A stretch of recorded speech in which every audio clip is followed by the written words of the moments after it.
The committee will come to order, and I want to welcome Secretary Blinken, who's down at that end of this long table. And Mr. Secretary, we're still trying to keep a fair amount of distance, but it is an improvement that we're not having to wear our masks, and I appreciate that. Something the Vice Chairman and I have discussed. And I understand that Vice Chairman Shelby will defer to Senator Graham, the ranking member in the State Foreign Ops Subcommittee, for his opening statement.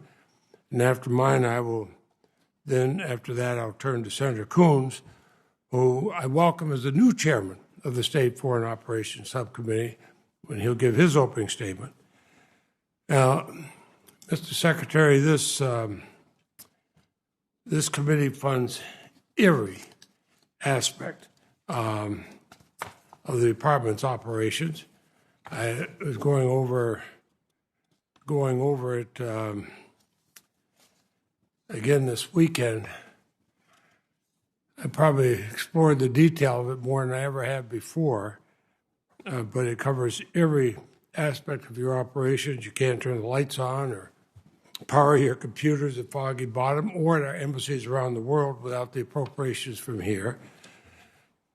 And what worried me is that last year, your predecessor, Secretary Pompeo, couldn't find time in his schedule to testify before this committee, even though invited by Republicans and Democrats, in support of the administration's budget request, something that in the 40-plus years I've been here, every secretary of either party has testified. That's a long way around of saying, I appreciate you being here. I know you've been traveling night and day, and I appreciate you taking the time, because we have to hear from the Secretary of State about the operational and programmatic needs of the department. We're in a rapidly changing, interconnected, increasingly dangerous world, as you know, and certainly those of us who have the intelligence briefings on a regular basis know. You know, a few decades ago, the United States had no serious rivals. Our economic and military power far exceeded that of any competitor anywhere in the world. Today, things look a lot different. After 2 decades and thousands of lives lost, $2 trillion later, we're leaving Afghanistan. And nobody has any real sense of satisfaction. Maybe it would have been impossible no matter what. China, just a few decades ago, I remember my first trip there, bicycles were the common mode of transportation. You go there now, high-speed rail, cars, everything. And it's a growing global power. But they didn't squander their treasury on unnecessary or unwinnable wars. Instead, it's methodically invested in its own economic development and military forces, and it's expanded its reach to virtually every continent in the world. The last administration trivialized climate change. They dismissed the COVID pandemic as nothing to worry about. They embraced the world's most brutal and corrupt dictators, and their allies wondered if the United States was still a country they could look to for global leadership. But in a mere 4 years, our reputation as the world's leading democracy, a builder of regional alliances, the force behind the Geneva Conventions, the Universal Declaration of Human Rights, and every significant arms control treaty, certainly in my lifetime, was severely damaged. So your job is to fix this, and we want to help you do that. We want to reaffirm our commitment to democracy, to fundamental rights, to act as the leader of the free world that solves problems by building coalitions of like-minded governments, not by bullying or disparaging our friends and partners. That's what American people expect of us. It's also pretty important that's what the world expects of us. So we look forward to hearing you today about how the funds you are asking for, which amounts to a $5.4 billion increase over fiscal year 2021 for the Department of State and for USAID, It's going to help to do that. I note you're proposing significant increases to prepare for the next pandemic and combat other threats to public health. Because much as we wish it be otherwise, you and I both know there will be other pandemics. And how to reduce global warming, how vulnerable countries adapt to rising temperatures as they see their coastlines disappear. Pay what we owe to the United Nations and start rebuilding our alliances. Combat violent extremism, transnational organized crime, and corruption. And you see that every day. Restaff our embassies and consulates after years of neglect by the previous administration, counter Russian aggression, Chinese influence, reaffirm our support for democracy, human rights, and civil society, respond to multiple humanitarian crises, promote U.S. private sector investment in international development. You got a lot on your plate, Mr. Secretary, and these are not Democratic or Republican issues. It's the price we pay as Americans for the diplomacy and development necessary to project U.S. global leadership and protect our security, the leadership and security that our predecessors built over generations and that I want to continue. And frankly, it's a small price to pay, just a fraction of the budget for the Department of Defense. And I remember what former Secretary Mattis said when he was Secretary of Defense. He said, if we want to cut our ability to help, whether it's in aid or anything else around the world, buy him more bullets. Because he would much rather see us having alliances with countries than wars. So I commend this budget and what it sends to the world, to our friends and allies, to our adversaries. I commend you for sending it. I hope this committee can work together to pass it. In order to do that, we need to have agreed upon top lines for both defense and non-defense spending. I'm one who supports the top lines proposed by President Biden that make the proposed budget for the State Department possible. But you know from your own experience here, no president of either party's budget has ever come up to Congress and been passed unchanged, and that's the way the Constitution works. And I think Congress should begin bipartisan and bicameral discussions with the White House to establish agreed-upon top lines very soon so we can do the important work of drafting our appropriations bills.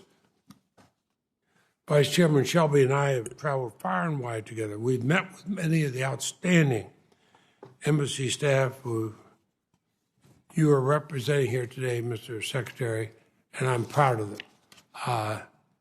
So many around the world, most I have absolutely no idea what their political philosophy is. All I know is that they are supporting the United States of America and doing a great job.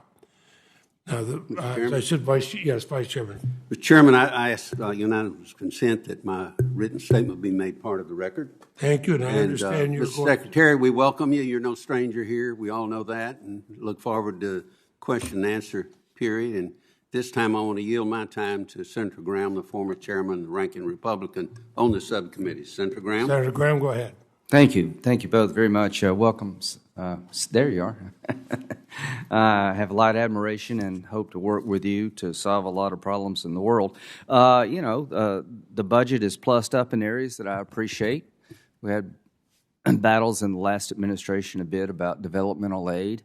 But at the end of the day, Senator Shelby, I think one of the things that our side should be looking at is I think we have $861 million for Central America. Count me in for helping Central America. There's an ambitious $4 billion aid package to Central America over the next 4 years, Senator Shelby.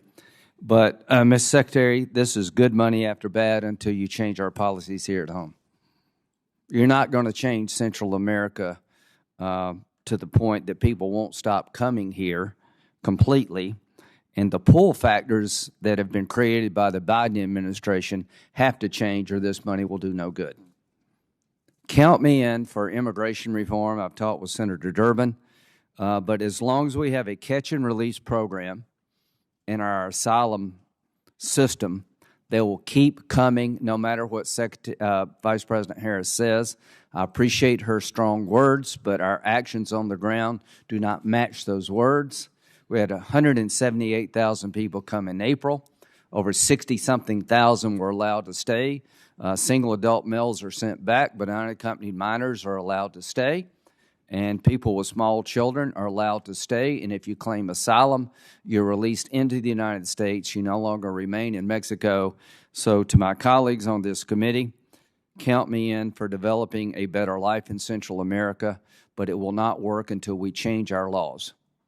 As long as it's understood in Central America that you can claim asylum as a family unit with a small child, and you get to stay in the United States rather than being sent back, they will keep coming. The word is out that the Title 42 COVID restrictions, we're not applying that to unaccompanied minor children. They're coming by the thousands, tens of thousands now. So this is one part of the budget that would make sense if you change the laws in America. That would be a comprehensive approach that I could support, reforming our laws that are magnets to pull factors and helping Central America. Without reforming our laws, Senator Shelby, it doesn't matter how much money you spend in Central America. Jordan, we went back to the MOU level. I'd like to talk to the Secretary about maybe upping that, given the problems that Jordan's facing. But I could not agree more with Senator Leahy. This is a area of the budget we've always come together on. I look forward to working with Senator Coons at the subcommittee level to come up with a rational foreign policy. I'll end with this. I agree with military leaders who say that developmental aid is very important to stop wars and to bring about stability. You cannot fight your way or kill your way to stability. You have to have a military component and you have to have a soft power component. I believe that then, I believe that now, and I look forward to working with my colleagues to make this budget a reality. The sooner we get the top lines, the better for the world. Thank you very much, Senator Graham. Senator Coons? Thank you, Mr. Chairman, and thank you for your decades of leadership and advocacy in support of development and the State Department. I look forward to working with you, the Vice Chairman, and the Ranking Member. Welcome, Secretary Blinken. As the Chairman said, we greatly appreciate your being here. The appropriations process creates an essential opportunity to exchange views with you, and that's critical to the Department and for this committee. And I'm grateful for the tremendous work that you and President Biden are doing. You have an important week ahead of you, the upcoming meetings with NATO, the EU, and G7, and I wish you the best of luck as you reaffirm our leadership and our engagement with these critical alliances. I'm encouraged by the initial $6.5 billion increase in the budget request for the department. And the fact is, Senator Graham's made this point many times, we have a history of shortchanging diplomacy and development in ways that have put added burdens on the U.S. military. And this budget, which will bolster our embassies and consulates and support programs to meet the challenges to U.S. security by strengthening alliances, preventing conflict, and responding to global threats, is no less important than the funding we provide our armed forces. The administration's budget request prioritizes funding to address issues that I and many on this committee have highlighted for years, supporting international efforts at public health, critically including the COVID-19 pandemic, to strengthen global health security, countering China's and Russia's malign influence, mounting a multilateral and bilateral strategy to combat climate change, and a host of other challenges. I'm encouraged by a number of the increases that you'll be presenting in just a moment to address the root causes of migration from Central America, for assistance to the Palestinians, for expanding our response to ongoing or worsening humanitarian crises from Ethiopia to Yemen, Syria, Burma, Venezuela. More than anything, I think we must urgently stop the global COVID-19 pandemic before new, more lethal, more transmissive variants emerge and overwhelm the vaccines we've already developed. I know you and USAID Administrator Power are focused on this. I am grateful for your leadership in international vaccine distribution. I was proud to play a small role in announcing the delivery of vaccines to Taiwan with Senators Duckworth and Sullivan, and I saw firsthand just how much the South Koreans appreciated the delivery of 1 million vaccines during my trip to East Asia over recent days. We do have our policy differences on this committee. I suspect you'll hear a few of those differences today. But I hope we can all agree that the less than 1% of the federal budget the administration is requesting for the State Department is absolutely vital if we will re-engage with our allies, strengthen our global leadership, advance our values, fight for democracy and human rights, combat climate change, and in so many other ways, invest in the people who bring our values to the world. I look forward to your testimony and to working with you. Thank you, Mr. Secretary. Thank you, Mr. Chairman. Thank you. And as you know, the Office of Attending Physician has said if you are fully vaccinated, masks are not required. If you're not, then the attending physician has made clear wearing a mask is critical, and we ask you to do that. And the unvaccinated members keep a social distance, and as I said, it is not quite the way we normally have hearings, but we'll have 5-minute rounds. Members will be called upon order of seniority. If they're unavailable at the time they're called upon, I'll just move on to the next person in line, and then when they rejoin, they'll get back in queue.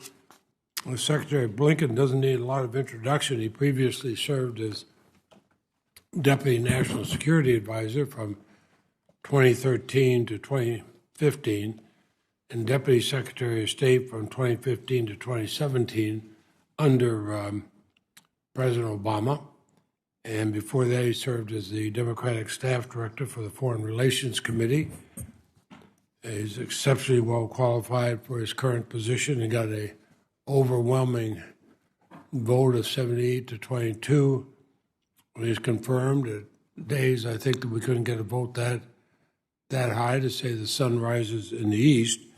But Secretary Blinken, you have 5 minutes or whatever time you need. Please go ahead, sir.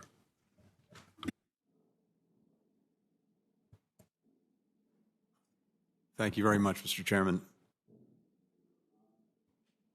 There we go.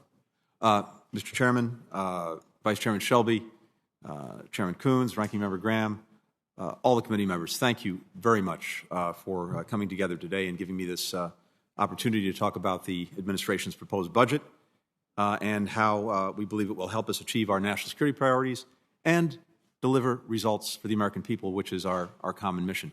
Let me just say that the last time I had the honor of actually appearing before the subcommittee, and Senator Graham will remember this, I was seated next to another witness who seemed to get a lot more attention, Bono. So a very, very memorable day before the subcommittee, but Senator Coons, Senator Graham, very much looking forward to working with you going forward as well. This is a critical moment for the United States and for our global leadership. We have major tests, including stopping COVID-19, rising to the challenge of the climate crisis, supporting a global economic recovery that delivers for American workers and families. We have to revitalize our alliances and partnerships, outcompete China, and defend the international rules-based order against those who seek to undermine it, renew democratic values at home and abroad, and push back against malign activity by our adversaries. In a more competitive world, other countries are making historic investments in their foreign policy toolkit. We need to do the same thing. That's why in this budget we proposed $58.5 billion for the State Department and USAID for fiscal year 2022. And just to cover some of the specifics, this budget will strengthen global health. The United States has been a leader in this field for decades, in Africa, around the world. We're asking for $10 billion for global health programs, including nearly $1 billion for global health security to help us prevent, prepare for, respond to future global health crises so we can stop outbreaks before they turn into pandemics that put our safety and prosperity in danger. The budget will accelerate the global response to the climate crisis by providing $2.5 billion for international climate programs, including $1.25 billion to the Green Climate Fund to help developing countries implement climate adaptation and emissions mitigation programs, which is directly in our interest. The budget will double down on the fight for democracy, which, as we all know, is under threat in many places around the world. People talk of a democratic recession around the world. Our budget request includes $2.8 billion in foreign assistance to advance human rights, fight corruption, stem the tide of democratic backsliding, and strengthen and defend democracies. For example, through technical training for elections and support for independent media and civil society. It also requests $300 million for the National Endowment for Democracy. The budget will support a comprehensive strategy to address the root causes of irregular migration from Central America. It will invest $861 million in the region as a first step toward a four-year commitment of $4 billion to help prevent violence, reduce poverty, curtail endemic corruption, and expand job and educational opportunities. The budget would reestablish U.S. humanitarian leadership with a request of $10 billion in assistance to support refugees, victims of conflict, other displaced people, and to rebuild our refugee admissions program. It will support our partners in the Middle East by fully funding our commitments to key countries, including Israel and Jordan, and by restoring humanitarian assistance to the Palestinian people. It includes a budget request of $3.6 billion to pay our assessed contributions in full to international organizations, initiatives, peacekeeping efforts, including to restore our annual contributions to the World Health Organization. As China and others work hard to bend international organizations to their worldview, we have to ensure that these organizations instead remain grounded in the values, principles, and rules of the road that have made our shared progress possible for so many decades. Finally, to deliver in all of these areas, the budget will reinvest in our most vital asset, and that's our people. It will provide new resources to recruit, to train, and to retain a first-rate, diverse global workforce with nearly 500 additional foreign and civil service positions, the largest increase for State Department staffing, in a decade. And it will modernize our technology, cybersecurity, protect our embassies and consulates, and include a direct appropriation of $320 million for consular services worldwide so that we can continue to provide these vital services to Americans and those who seek to study, to travel, to do business with the United States. Our national security depends not only on the strength of our armed forces, but also our ability to conduct effective diplomacy and development. That's how we solve global challenges, forge cooperation, advance our interests and values, protect our people, prevent crises overseas from becoming emergencies here at home. And that's why diplomacy and development are smart investments for American taxpayers. Mr. Chairman, Mr. Vice Chairman, a top priority for me as Secretary is to restore the traditional role of Congress as a partner in our foreign policy making. That's the spirit that I bring to today's conversation, the spirit I'll bring to all future conversations and engagements with this committee, and I'm grateful for the chance to answer your questions. Thank you very much. Well, thank you very much for that, Mr. Secretary, and that's why I wanted the whole committee, both Republicans and Democrats, for the whole committee to be here to hear you. You know, I know both former President Trump and now, of course, President Biden both said they wanted to be out of Afghanistan this year. Very little of what we were earlier told about our intervention in Afghanistan years ago turned out to be accurate or sustainable. And so now we are withdrawing. And no matter how people feel about that, I want to know what it means for our embassies. I assume that you have contingency plans for our personnel and at our embassies, our consulates in Afghanistan. Is that correct? It is. And we think, I remember when the first year I was here, at the fall of Saigon, and we saw the chaotic extradition from there. I think of all the people that are affected by it, and I'm wondering about the processing of special immigrant visas for Afghans who have worked with us and risked their lives for us.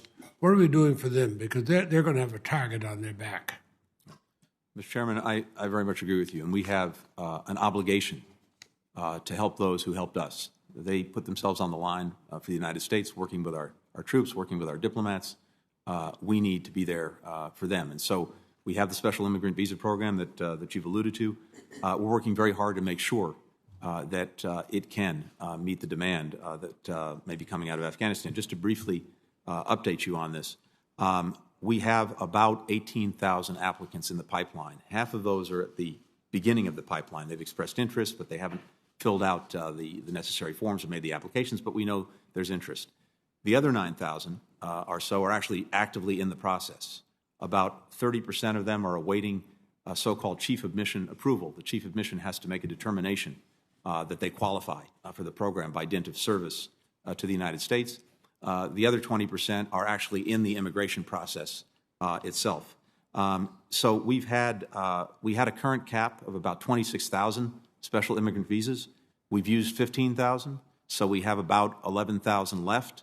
We're asking for an additional 8,000 to make sure we can accommodate all 18,000 who are in the pipeline. Is it 8,000 going to be enough? Because we have women leaders, civil society leaders. We want to be able to, if need be, come back to you and act expeditiously if we need more than that. Our best assessment right now is that if we get the additional 8,000, we can cover everyone who is currently at some place in the pipeline. I will also tell you we've had challenges. We've had backlogs. We've had backlogs when it comes to those looking to get chief of mission approval to indicate that they have the status necessary that we've worked very hard to clear up. We've surged staff, including by July, an additional 50 people. Most of this work is actually done in Washington. We've increased our staff. The backlog was about 5,400 in terms of chief of mission approvals. We should be able to get through that backlog in the next 3 to 4 months. We also had a backlog on the immigration side because, as you know, with COVID and everything else, conducting interviews has been challenging, but that backlog we've actually worked through. So, a long way of saying we would like to work very closely with this committee, with Congress, to make sure that we have the resources at any given time we need to make good on our commitment to those seeking. Let me tell you one, especially I'd like to work with you on, and we can have further discussions, but I want you and your staff to know it's very high on my priority. The Scholar Rescue Program, you're familiar with that. I am, yes. And have the Afghan Scholar Rescue. We have a lot of Afghan scholars who need to be rescued. We have higher education places here in the United States and other countries. Be happy to take them. Will you and your staff work with me closely on that? Yes, I'd welcome doing that.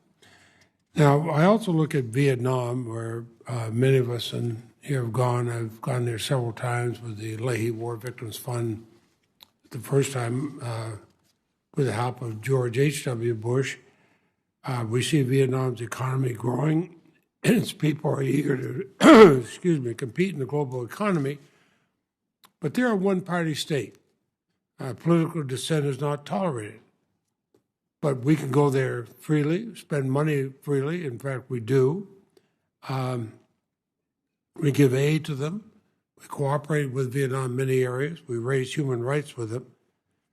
I mention that because much closer to home, Cuba is a one-party state. Political dissent is not tolerated. Why don't we have a similar relationship with Cuba? Because I see us as we isolate them. I have to think that the Russians and the Chinese are saying, keep isolating them, because we'll come in, we'll fill in, we'll help with jobs. Many of us have visited young people who are starting their own companies that are suddenly shut off from visitors from the U.S.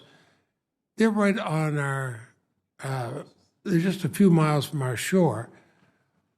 If we keep excluding them, what's going to be our reaction when China and Russia say, hey, we'll just come in here, we'll help you out, we'll do what the Americans tried to do to begin with? Think what the reaction would be to that. Two things, Mr. Chairman. First, just quickly on Vietnam, I couldn't agree with you more. We've seen a profound transformation in the relationships since normalization back in 1995. I think our bilateral trade is now something like $90 billion. We've got a growing security relationship. We've got cooperation in public health, education, the legacies of war. I've had the opportunity to go there several times when I was Deputy Secretary. And, of course, as you know, I think as many of you know, it's a place where the United States is very popular. And we are working to deepen that partnership. The President's interim national security guidance calls on us to deepen the relationship, and work has been done across administrations to do that. With regard to Cuba, Mr. Chairman, we are conducting a very thorough review of our policy, and in doing that, we are engaging with members of Congress, people from different perspectives, all of the different stakeholders, both in Cuba, outside of Cuba, whether it's activists, journalists, NGOs, the business community. We want to get as much input as we can as we are looking at the policy. I think we have a couple of guiding principles in mind. One is to make sure that we are doing everything we can to advance democracy and freedom for the Cuban people, and doing it in a way that empowers the Cuban people to shape their own futures and destinies. So we're looking at the different policy components that would go along with that. I welcome the opportunity to speak to you, to speak to anyone interested in this as we're conducting the review, and your input, your ideas are vital in that. I'm going to turn it over to Senator Shelby, but I suggest some of the people you should talk with are the young people who are trying to create jobs, a future for themselves, and we're so excited to be able to have a relationship with the United States, and suddenly feel shut off. Go ahead, Senator Shelby. Thank you, Mr. Chairman. Mr. Secretary, President Biden canceled the Keystone Pipeline, eliminating thousands of good-paying jobs here in America. Yet in a recent meeting with your Russian counterpart, you backed down on sanctioning a Russian corporation constructing the Nord Stream pipeline to Germany. My question is this, Mr. Secretary. What kind of mixed message is this sending to our American people who were directly impacted by the President's decision to eliminate their jobs on the Keystone Pipeline here in America? In other words, how do you explain to unemployed Keystone Pipeline workers that Russians' gains from the Nord Stream pipeline are justified, but gains to the United States and American workers from the Keystone Pipeline are not? I understand the pipeline also helps Germany. I understand it's about 90%, finished and so forth. But how does that help American workers? Could you explain? Thank you, Mr. Vice Chairman. I can't speak to Keystone itself. That was those decisions are at the White House. But let me address Nord Stream too. To your point, the construction of the pipeline began in 2018. By the time we took office, it was over 90% complete, the physical construction. A few weeks ago, we went ahead and sanctioned 13 ships and four companies, the largest number of entities sanctioned under the PISA legislation since its inception. We also granted a national interest waiver for the Nord Stream 2 AG, the company overseeing the pipeline, and its CEO. That waiver can be rescinded at any time.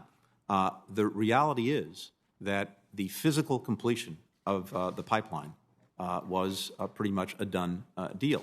The question going forward is, what is the most effective thing that we can do to support the interests of Ukraine and other affected countries, as well as our own? The worst possible result, at least in my judgment, would be pipeline completed, poison the well with our closest partner, Germany, as a result of sanctions, and remove any incentives for Germany to work with us to try to mitigate any of the damage that would be done by the pipeline going into operation. The Germans have now come forward, and we are working very closely with them, and will insist that we see from them real steps, concrete actions to do a few things. First, to make sure that we are making Ukraine whole. As you know, Mr. Vice Chairman, Ukraine risks losing transit fees if this pipeline goes into operation in Ukraine. We need to try to make Ukraine whole. Second, we need to make sure that Russia cannot use gas as a coercive tool when it comes to Ukraine or anyone else. We're working on that.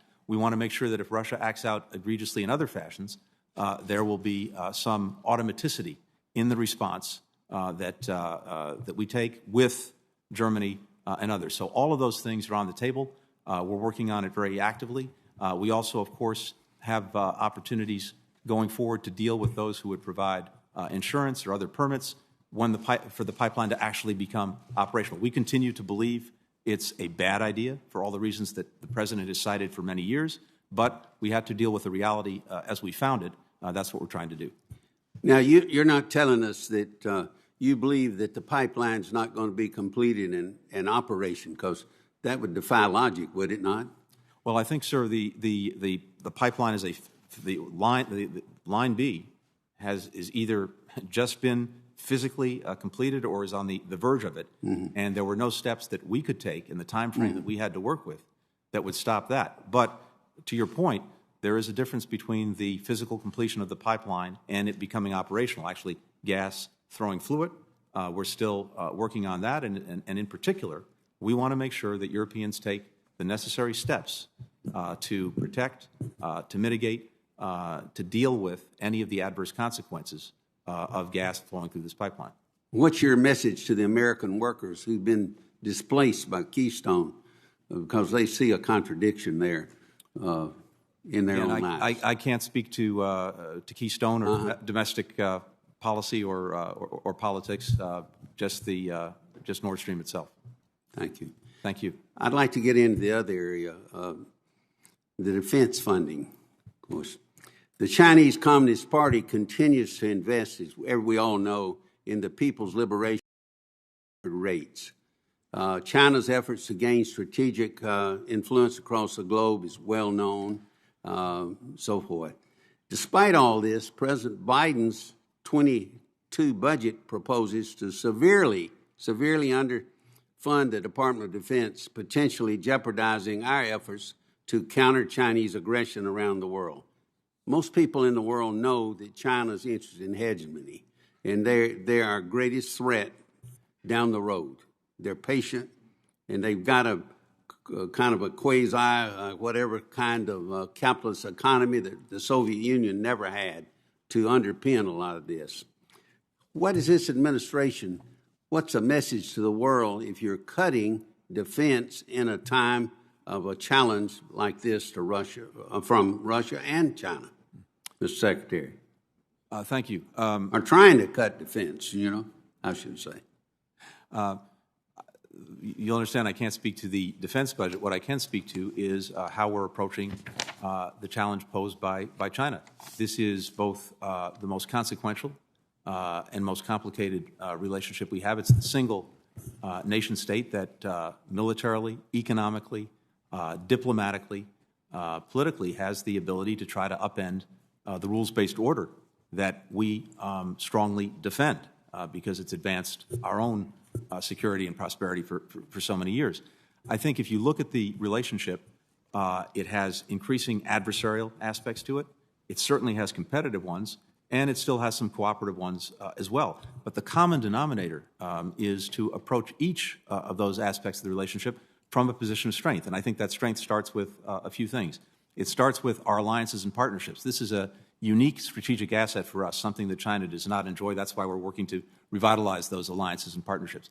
It includes our engagement in international organizations and in international life, because when we pull back, China fills in and starts to shape the rules and set the norms. It absolutely includes our military and our deterrent capability. As you know better than I, some years ago, we started to shift resources to the Asia Pacific, including about 60% of our Navy. We continue to take the steps necessary to make sure we have a strong deterrent. And finally, it involves making the right investments in ourselves. And I applaud the work that Congress has done, including with legislation that I think is going to be before you today, to strengthen our country, to strengthen the United States, investments in our technology, investments in our workers, investments in innovation and R&D.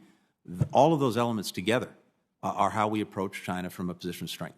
Mr. Secretary, if I could, one quick question on cybersecurity, cyber attacks. It's on a lot of people's minds because we saw what one little hack could do to our pipeline and disrupt the East Coast and so forth. We're not without, as the Secretary knows, we're not without tools to disrupt and disturb others around the world. The question is, how much do we put up with from Russian people that are complicit with the government, or Chinese or Iran, in the disruption of our way of life. I couldn't agree with you more, Mr. Vice Chairman. And I think when it comes, for example, to the attacks we've seen recently, the ransomware attacks, including on the Colonial Pipeline, one of the things that we have to establish is that responsible states do not harbor criminals who engage in these actions. So we are working very hard on the President's instructions, whole of government effort to develop a counter-ransomware strategy to better protect our networks. And there we have to work closely with the private sector, as you know, to disrupt and destroy ransomware infrastructure and the ecosystem that goes with it, to find and bring to justice those who are engaged in these actions, and to insist that states that would harbor these criminals do not do so. And there needs to be accountability for that. All of this is on the table, as well as dealing with some of the other things that go along with this, money laundering, use of international cyber infrastructure, cryptocurrency. All of these things will be part of a strategy that we're putting together to push back and to ultimately disrupt cybercrime, especially ransomware. Thank you, Mr. Thank Chairman. you. And Senator Feinstein. Thanks very much, Mr. Chairman, and thank you very much for holding this hearing. A month ago, because of the situation which I know you see and I see is very dangerous for women and girls, I introduced a bill which is bipartisan, which would require the Secretary of State to submit a report on the status of women and girls in Afghanistan on a regular basis, beginning this year. And I am very serious about it. I want particularly to thank Senator Collins and Cornyn and Durbin and Duckworth and Peters and Padilla and Ernst and Cardin and Casey for being co-sponsors of the bill. And it's my understanding that in May, a bombing outside of a girls' school in Kabul killed more than 85 people, mostly young girls. Then I introduced that bipartisan bill. Mr. Secretary, how will the State Department ensure the security of Afghan women and girls going forward? And how will we ensure that they maintain their status in society? Thank you very much, Senator. The bombing you're referring to is one of the most horrific incidents, and there have been many horrific incidents, but that one, I think, touched all of us in our hearts. Thank you. And in our guts. It was devastating. To attack school-age girls, in any event, we're very focused on doing what we can, whatever we can, to sustain the gains that women and girls have made in Afghanistan. Thanks to support from Congress over the years, we've invested nearly $800 million in programs for women and girls in Afghanistan. There have been significant gains over the years. And what I can say is this. First, even as we're withdrawing forces from Afghanistan, we are not withdrawing from Afghanistan. We're determined to maintain a strong embassy presence. Other countries are as well. The programs that go along with that will continue with the support of Congress. And I can also say that an Afghanistan in the future that does not respect the gains that were made for women and girls will become a pariah. It's as simple as that. Thank you. Thank you very much. Thank you, Mr. Chairman. Thank you, Senator Feinstein. And my neighbor from Maine, Senator Collins, please, you're welcome. Thank you very much, Mr. Chairman. First, let me associate my concerns with Senator Feinstein about the plight of girls and women in Afghanistan. The recent bombing is certainly not a good sign for what is going to occur once U.S. and NATO troops are withdrawn. I want to turn to some other issues. State Department personnel are among those who have been harmed by what appeared to be directed energy attacks that have led to debilitating symptoms known as the Havana syndrome.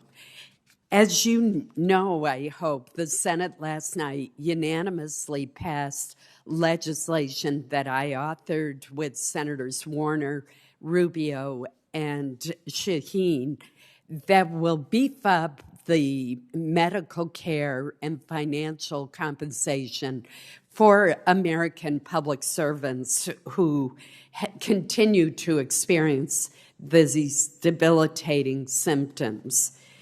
When President Biden meets with President Putin, will he raise the issue of directed energy attacks against American personnel, since Russia is one of the countries that is suspected of wielding this weapon? Thank you, Senator. First, let me thank you for the legislation, which is greatly appreciated, and I know the men and women of our Foreign Service, Civil Service will very much appreciate that. Grateful for your support for them. With regard to these incidents, the so-called anomalous health incidents, we are in the midst, at the President's direction, with the NSC, the National Security Council, in the lead, coordinating a government-wide review, including the intelligence community, the State Department, the Defense Department, to try to get to the bottom of what caused them, who did it, if anyone did, and, of course, care for any people who may have been victimized by it. The State Department and I have named a senior ambassador, Pamela Spratlin, to oversee our efforts at the department itself. We've also will begin instituting this summer a baseline testing program. So for any of our people going out into the field, they will have a baseline, very rigorous medical evaluation, and that will create some standard by which to measure in the future, should there be incidents, to determine whether there is actually a difference between their baseline medical state and something that might have affected them. Having said all that, here's the hard reality right now. We do not know what caused these incidents. We do not know who, if anyone, is actually responsible, state actor, individuals.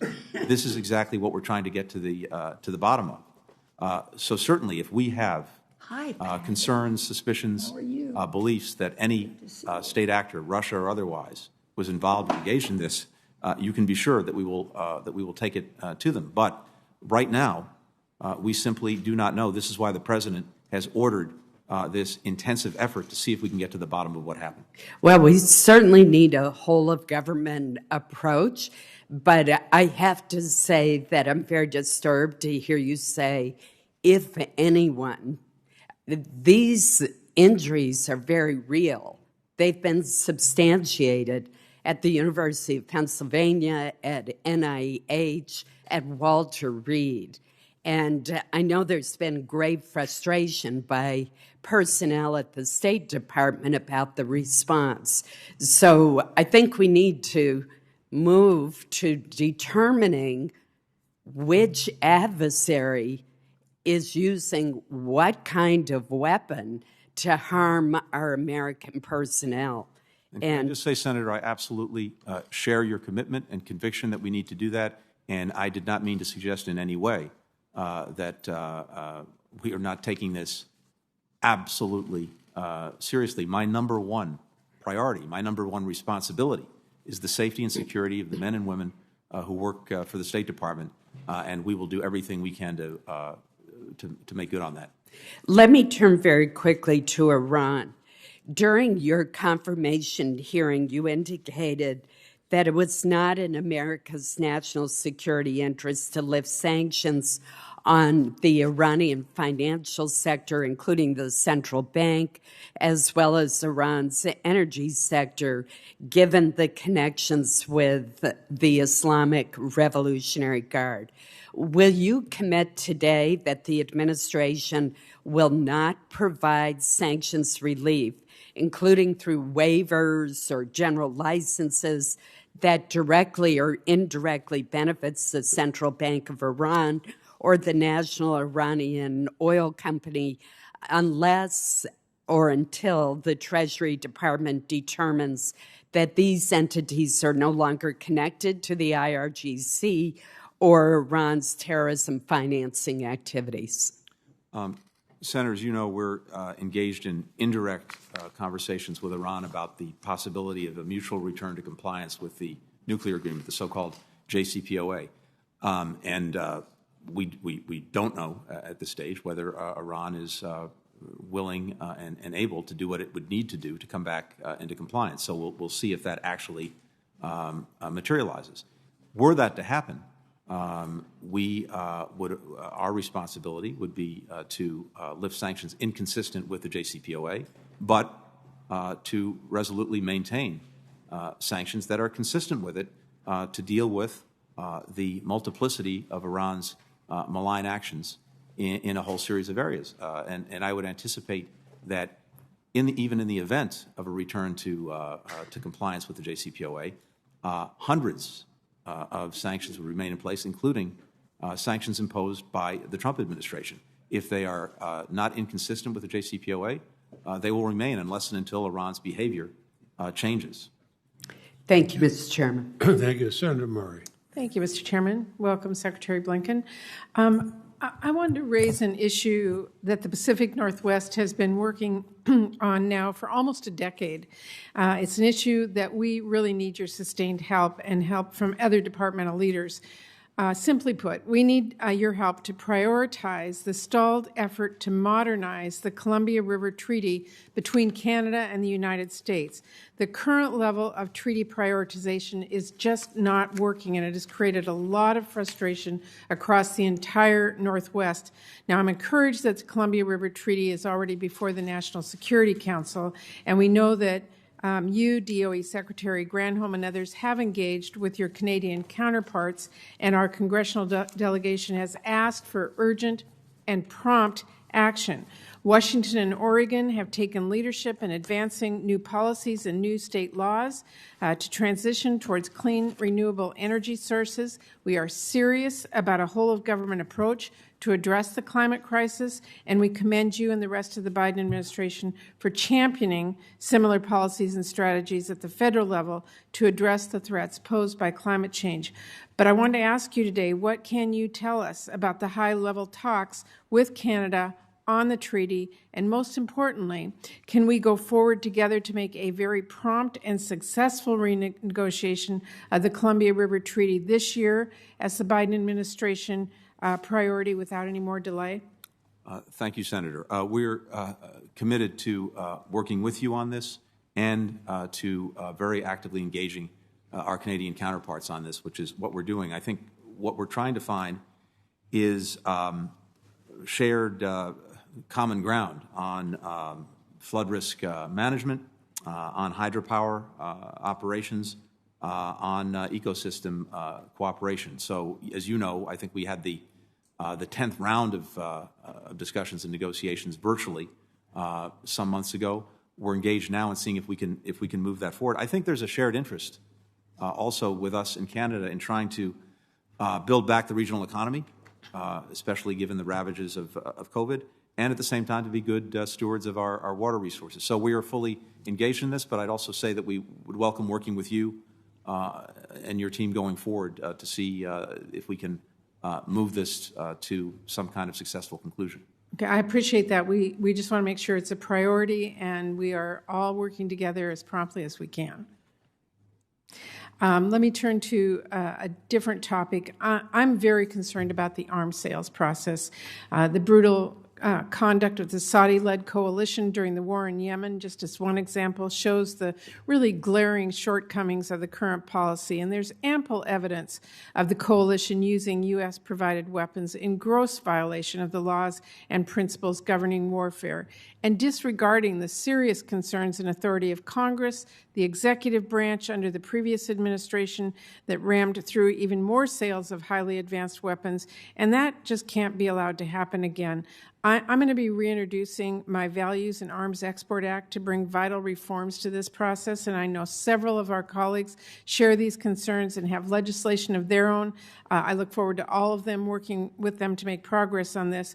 But until Congress passes reform legislation, what steps are you going to take to improve oversight of how U.S.-provided weapons are used and increase the weight given to human rights concerns when proposing arms sales? we're determined to get back to regular order with Congress when it comes to arms sales, and to make sure that the work of Congress in looking at these sales up front, as well as oversight on the other end, is strong, rigorous, and effective. We are committed to that. And if there are problems in the process, we will work to fix them. As you know as well, President Biden took near-term steps, including with regard to Saudi Arabia and the war in Yemen, to stop support for offensive operations. We held back a couple of significant munitions sales. At the same time, we're committed to defending our partners in Saudi Arabia. They've been on the receiving end of about 150 attacks on Saudi territory, where, by the way, there are 70,000 Americans, since January. And so we have to make good on our commitments to our partners. We also, as you know, have interests in strengthening partner defenses with security cooperation, with defense trade. But we are determined to do it in a way that addresses human rights concerns and that makes sure that our partners are doing everything they possibly can to avoid civilian casualties, to avoid people getting caught in the crossfire. We welcome working with you on that, both at the front end and the back end. I appreciate that very much, Mr. Chairman. I'm out of time, but I do just want to mention that the COVID-19 pandemic has really made it harder for women to access necessary reproductive health care. UNFPA estimates that in the first year of the pandemic, 12 million women experienced disruptions in access to birth control, with disruptions averaging 3.6 months and resulting in 1.4 million unintended pregnancies. Mr. Secretary, I look forward to working with you to make sure the budget addresses those concerns moving forward. Thank you. Thank you. Thank you, Senator Murray. And I note that Senator Murkowski, who would be next, has graciously let Senator Graham go because of a commitment. And so, Senator Graham, you're recognized. Thank you. I'm the ranking member of the Budget Committee, and we're having a hearing. It begins right now, so I appreciate Senator Murkowski. There'll be something in the budget for Alaska. All right, we got a lot of problems in this world, Mr. Secretary. One of the problems I worry about is a nuclear arms race in the Mideast. Do you worry about that? Yes. Good answer, honest answer. Are you familiar with the fact that the United Arab Emirates has a nuclear program, but they do not enrich when it comes to their fuel supply? Yes. Okay, it's called the 123 Agreement. It's called the gold standard. Do you support non-proliferation when it comes to nuclear programs? I do. Okay. Do you expect the Arabs to continue the policy of not enriching if we allow the Iranians to enrich? I think if we allow the Iranians to get a nuclear weapon or to be on the threshold... That's not my question. My question is, I've talked to the Arabs very recently. Whatever you give the Iranians in terms of enrichment, do you expect the Arabs to want the same capability? The challenge, Senators, we both know when it comes to Iran is they have the knowledge and the practice of enriching. So it's hard to compare. But my question is, there's a better way here. What if everybody in the Mideast, the Arabs and the Iranians, could have nuclear power from an international fuel bank and nobody needed to enrich? Does that sound like a good idea? It does, and actually I read the very thoughtful piece that you wrote recently on that, and let me just say this. I think it's a very compelling idea. Here's the challenge. We actually thought of something similar back when the JCPOA, and actually its predecessor, the interim agreement, was being negotiated. It's something that we put forward to Iran. And the Iranians said no. And they said no. Well, you know, are we going to let the Iranians say no to an idea that would prevent a nuclear arms race? They say they want nuclear power for peaceful purposes. There's a way for them to have that. The UAE wants a nuclear power program. They're not insisting on enrichment because they don't want to bomb. So here's what I would suggest. Please study this idea hard and maybe not take no for an answer, because I promise you, if you allow the Iranians to go back into the deal with a robust enrichment program, any enrichment program, the Arabs are not going to sit on the sidelines and watch their mortal enemy have a capability they are lacking, and we can prevent this if the world would unite around the idea of nuclear power, yes, nuclear weapons, no. So I appreciate you will entertain that. Immigration. In December of 2020, we were at a 45-year low in terms of illegal crossings into the United States at our southern border. Now we're at an all-time high. What happened? Two things. First, I do want, when it comes to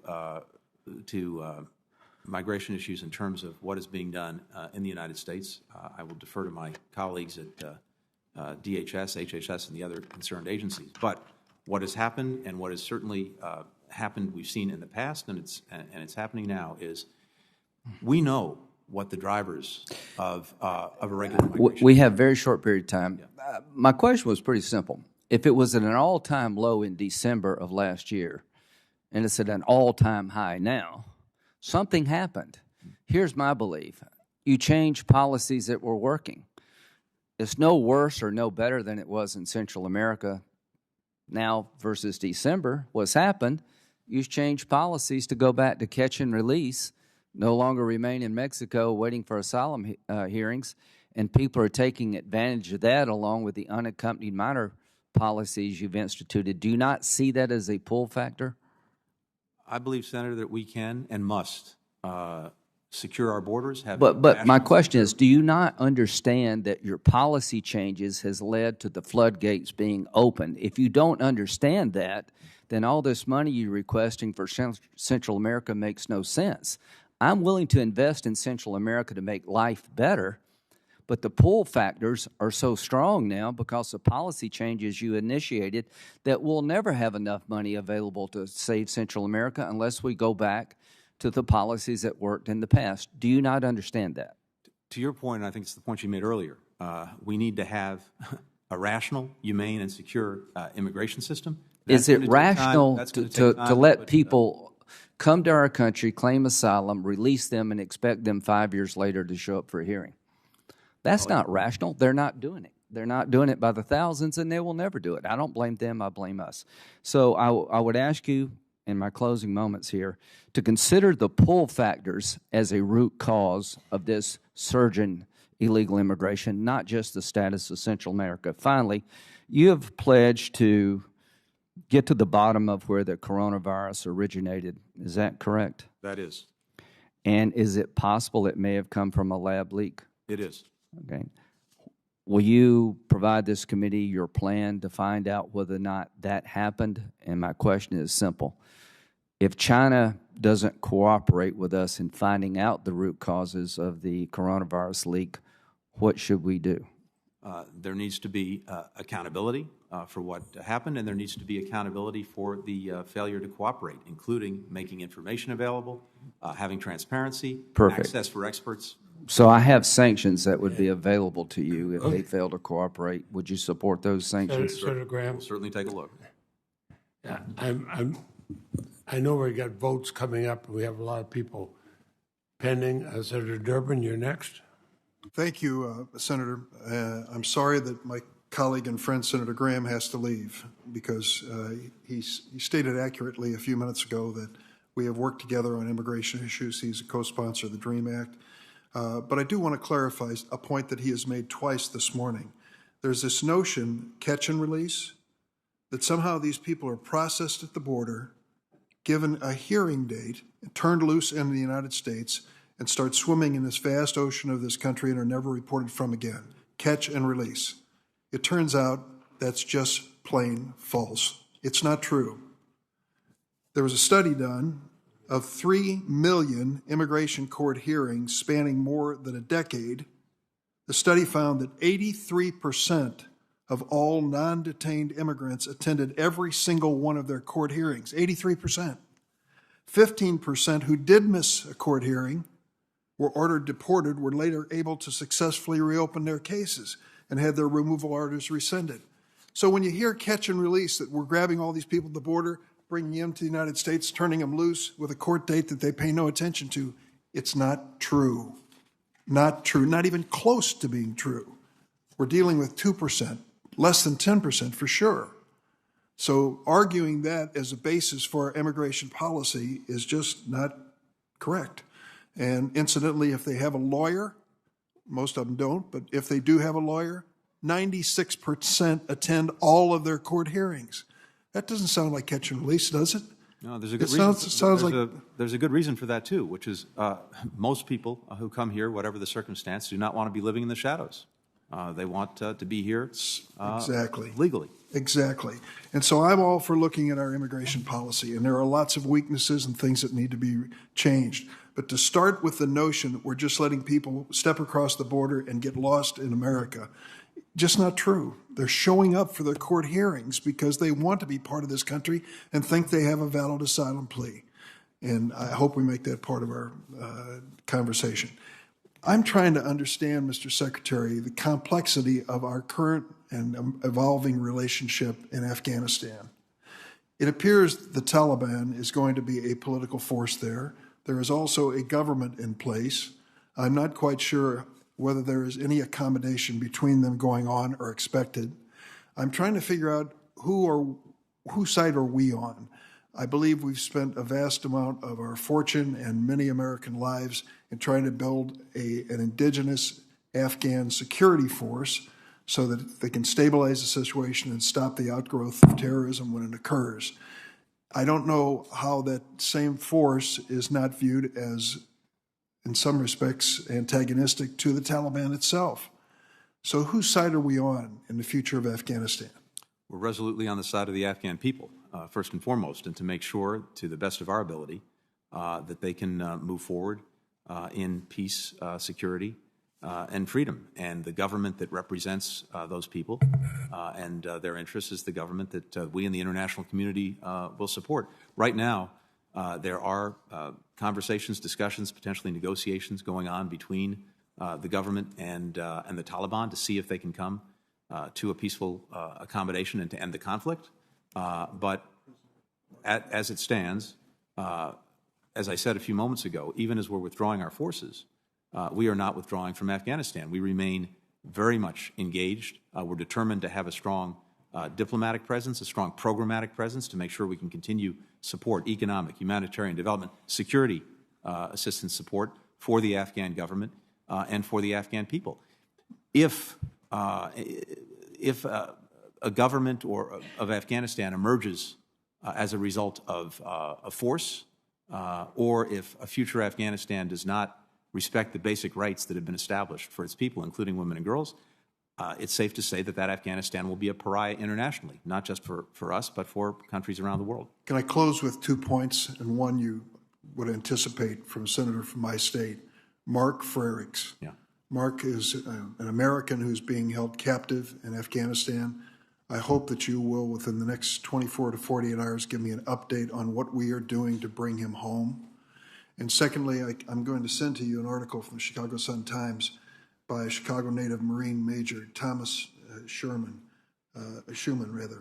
and he talks about the fact that an interpreter who risked his life to save this Marine Corps officer is now at risk himself. I saw that. I read that article. Can you give me your assurance, as you've been asked by Senator Leahy and others, that this will be a high priority to protect those men and women and their families whose lives are at risk because they were willing to stand up on our side? Yes, absolutely. Thank you. Thank you, Mr. Secretary. Thank you. And Senator Murkowski, thank you again for Certainly. allowing Senator Graham to go forward. You're recognized. Thank you, Mr. Chairman. Mr. Secretary, welcome. Good to see you. Before I begin my questions, I want to just follow on a comment that Senator Shelby made with regard to the Nord Stream pipeline and how you reconcile that with the administration's actions on Keystone. You've indicated that you're not going to get into the domestic policy issues on Keystone, but I think it is worth noting for the record that we do have some seeming inconsistencies here when we are we're asking those in Europe, Germany most notably, that keep away from Russia, and yet in just this past few months here, we've seen an increase in the volume of oil that we receive from Russia on a daily basis. We're now receiving more oil from Russia than we are from the state of Alaska. And that is something that, again, I think when you think about consistencies of policies, this one just doesn't make sense, particularly in light of the recent actions by the administration as it related to ANWR. So we're going to keep pushing on ANWR and following the law, which is that those leases will move forward. I enjoyed and appreciated greatly the conversations that we had in Reykjavik at the Arctic Council. I think it is so critical and so important that the United States be not only a participant but really a leader when it comes to the Arctic, recognizing the opportunity that we have for levels of cooperation. Your job most times is dealing with hot spots where people are agitated, and there are centuries of battles that have gone on before. The Arctic is not that place, and we want to keep it that place, but it requires a level of attention, more Arctic focus, and certainly more diplomacy to ensure that the region remains peaceful and the U.S. interests are preserved. You left that message at Reykjavik, and I think that that's important, but we also know that personnel and policy are deeply, deeply tied. So your plans in advancing Arctic diplomacy, specifically with administrative or personnel actions that you are taking to put in place individuals whose real focus is on the Arctic. First, Senator, let me just say as well what a real pleasure it was to be able to work with you at the Arctic Council meeting. And I share your conviction as well as commitment to trying to do everything we can to make sure that the Arctic remains a cool spot, not a hot spot. And I think the work that we were able to do together, the work that I hope the administration and Congress can do together, will continue to move things in that direction. It is a place of peaceful cooperation. We want to make sure that it remains such. Two things. One is we are engaged in a review initiated by the National Security Council, a strategic review of policy toward the Arctic, and to that end, very much look forward to continuing to work with you, engage with you as we develop that policy. In terms of personnel, as you know, we were together with our senior Arctic official, who is our representative to the Arctic Council. We also have a coordinator for the Arctic region who's responsible for the region more broadly beyond the Arctic Council and is responsible for policy. We have a Deputy Assistant Secretary of State in the Bureau of Oceans and Environment who also tracks this. So I think we have the senior personnel that we need focused on this. The coordinator reports to me directly. Having said that, I'd welcome working with you and your team to make sure that we are resourced appropriately and we are set up appropriately to deal effectively with these issues. Well, as I've shared with you, we think that we can have a more robust presence and a presence that lends the credibility and the stature that the Arctic demands.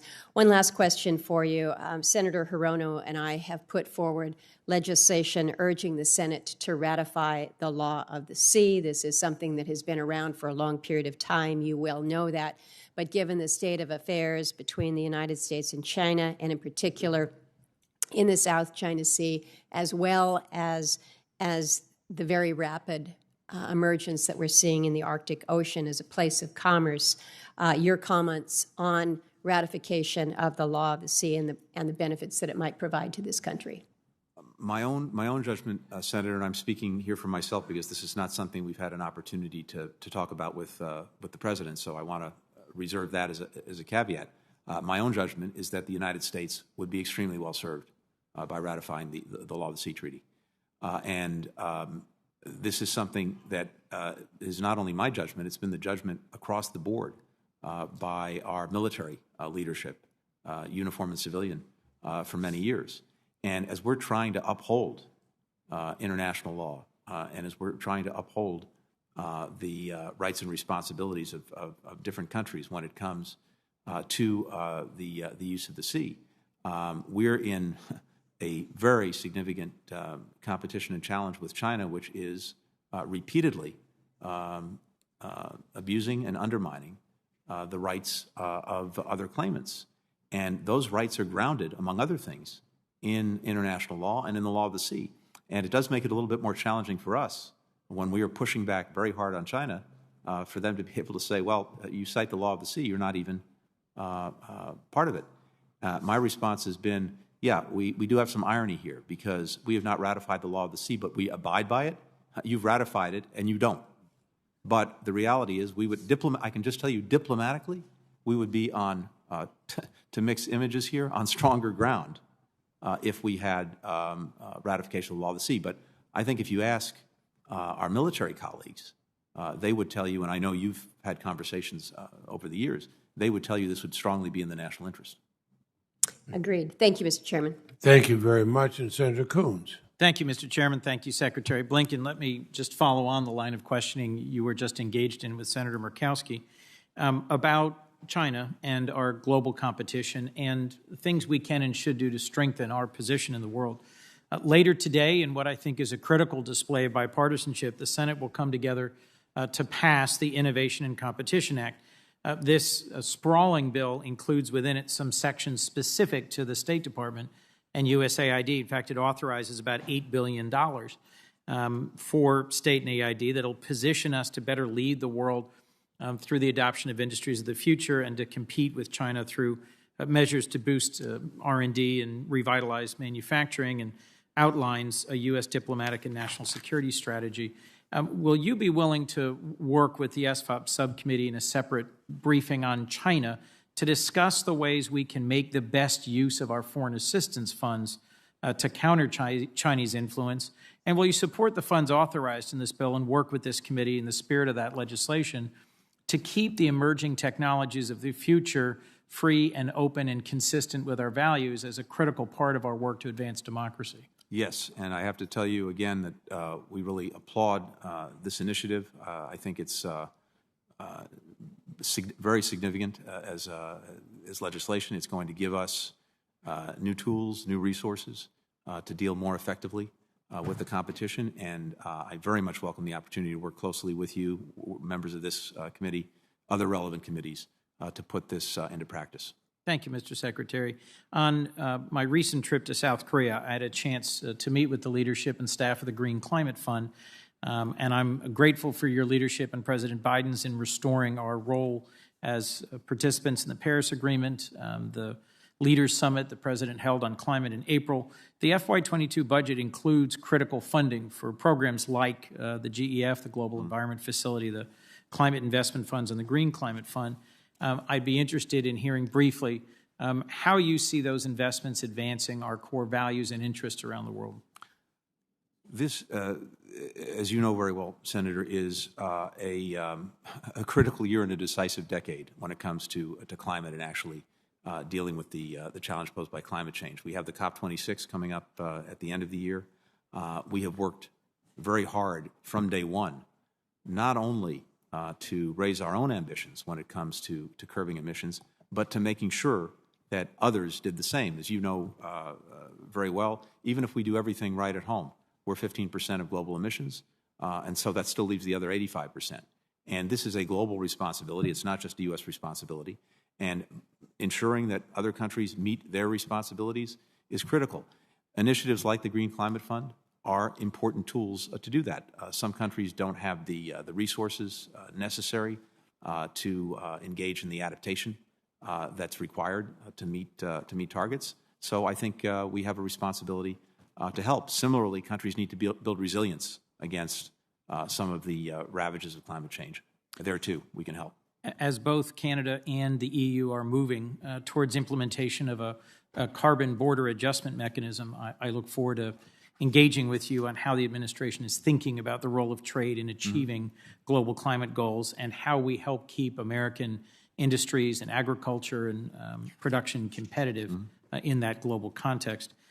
Thank you for everything you've done to shine a real light on the conflict in the Horn of Africa, in particular in the Tigray province of Ethiopia.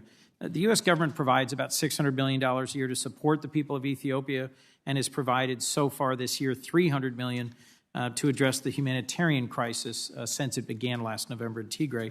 I am gravely concerned about the ongoing scale of human suffering, including reports of imminent famine and systematic killings and sexual abuse. I'd be interested in hearing briefly from you about what you think state and AID are doing and can do about the lack of improvement in humanitarian access into Tigray for the UN and U.S. humanitarian partners. Well, first, I just want to thank you for your own leadership and engagement on this.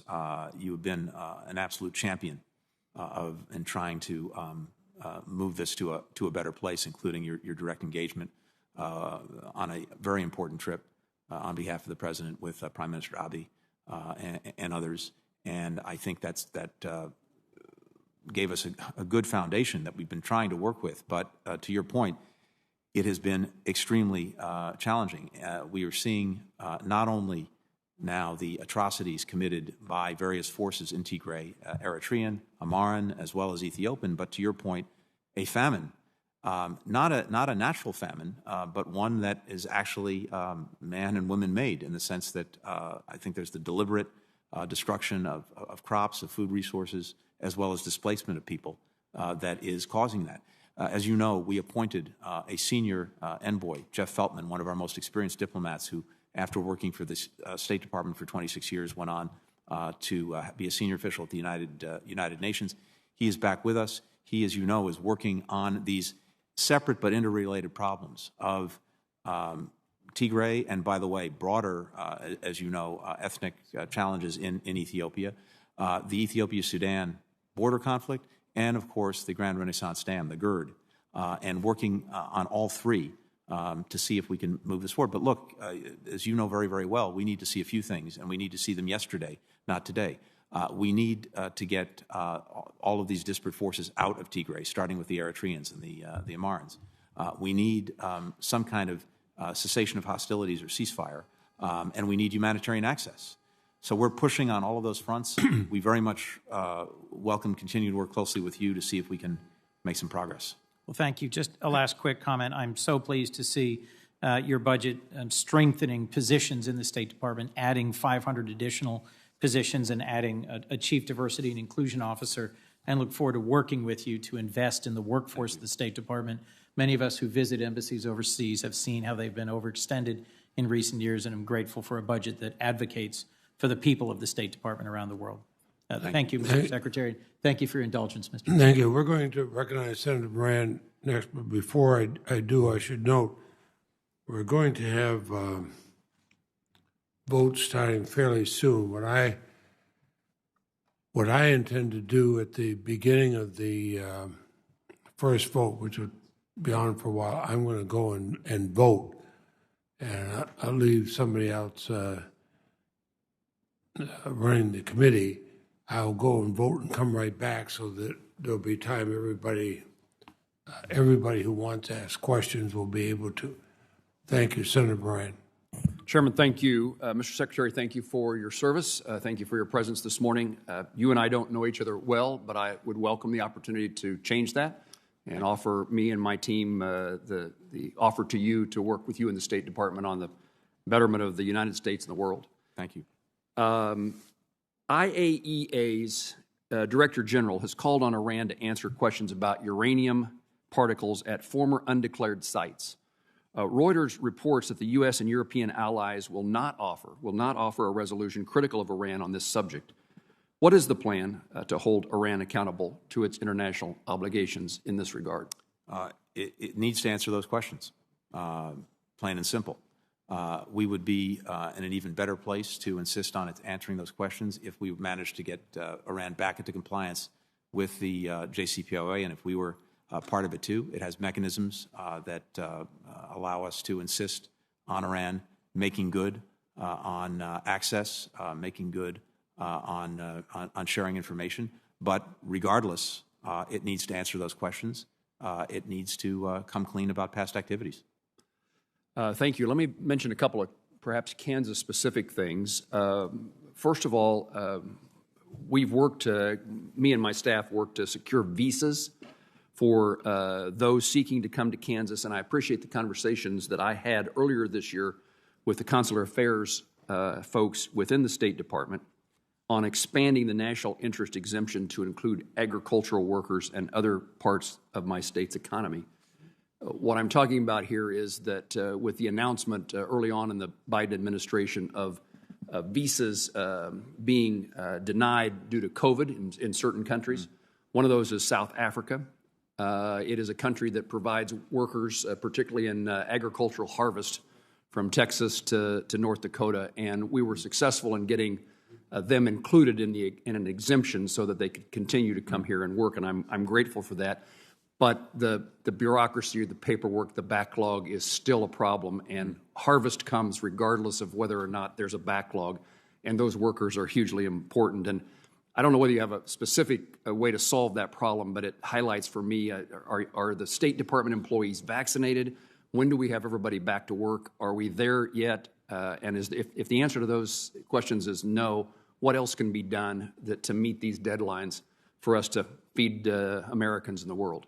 Well, very happily, I can report that our missions overseas are vaccinated, and we got that done I think in late April. It was a big challenge. I think I know my predecessors had this frustration.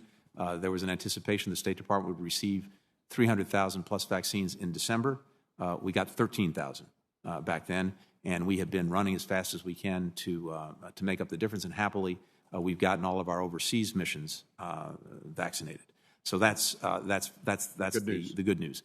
That's allowing us, consistent with ongoing safety protocols, I think, to be more effective in actually processing visas, starting to open that back up again. However, as you know, various travel restrictions remain, guided by the science, guided by what we're hearing from the CDC and other colleagues. But we would like nothing better than to be able to get back to business as usual. Parenthetically, one of the things that suffered and our budget tries to make good on is, consular affairs and the visa processing system has actually been a money winner for the State Department over the years. With the dramatic decline in the issuance of visas because of COVID, we now have a deficit that we have to make up. But my hope is we'll be able to move forward. And by the way, in terms of looking at exemptions or people who you think need to be able to come here, we are very open to working with you and then seeing what, if anything, can be done. Okay, thank you. Having their approval to come here is one thing. That's a beneficial thing. Actually getting the process completed to allow them to come is the part I wanted to highlight for you. Mm-hmm. And again, ask for your help and encouragement to see if you can't find solutions to that process. Another topic I'd like to raise is there's a native Kansan, Michael Sharp, and he was working for the United Nations when he and a colleague were murdered in the Democratic Republic of Congo.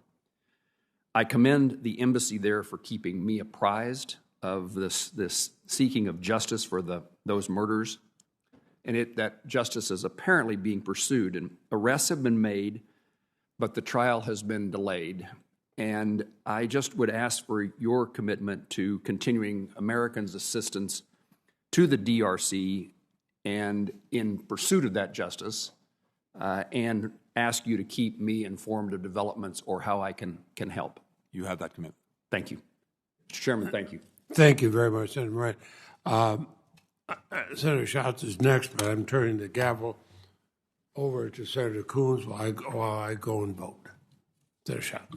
Thank you, Mr. Chairman. Thank you, Secretary, for being here. I want to talk to you about global press freedom. As you know, global press freedom is on the decline. The pandemic has made this trend worse. Reporters Without Borders found that journalism is completely or partly blocked in 73% of countries. Can you talk about what the State Department is doing about that? Yeah. I share your deep concern, and this is, I think, further evidence of the broader democratic recession that we're talking about, and that's usually often a leading indicator of that backsliding of that recession. So we are doing a number of things, many of which are reflected in the budget.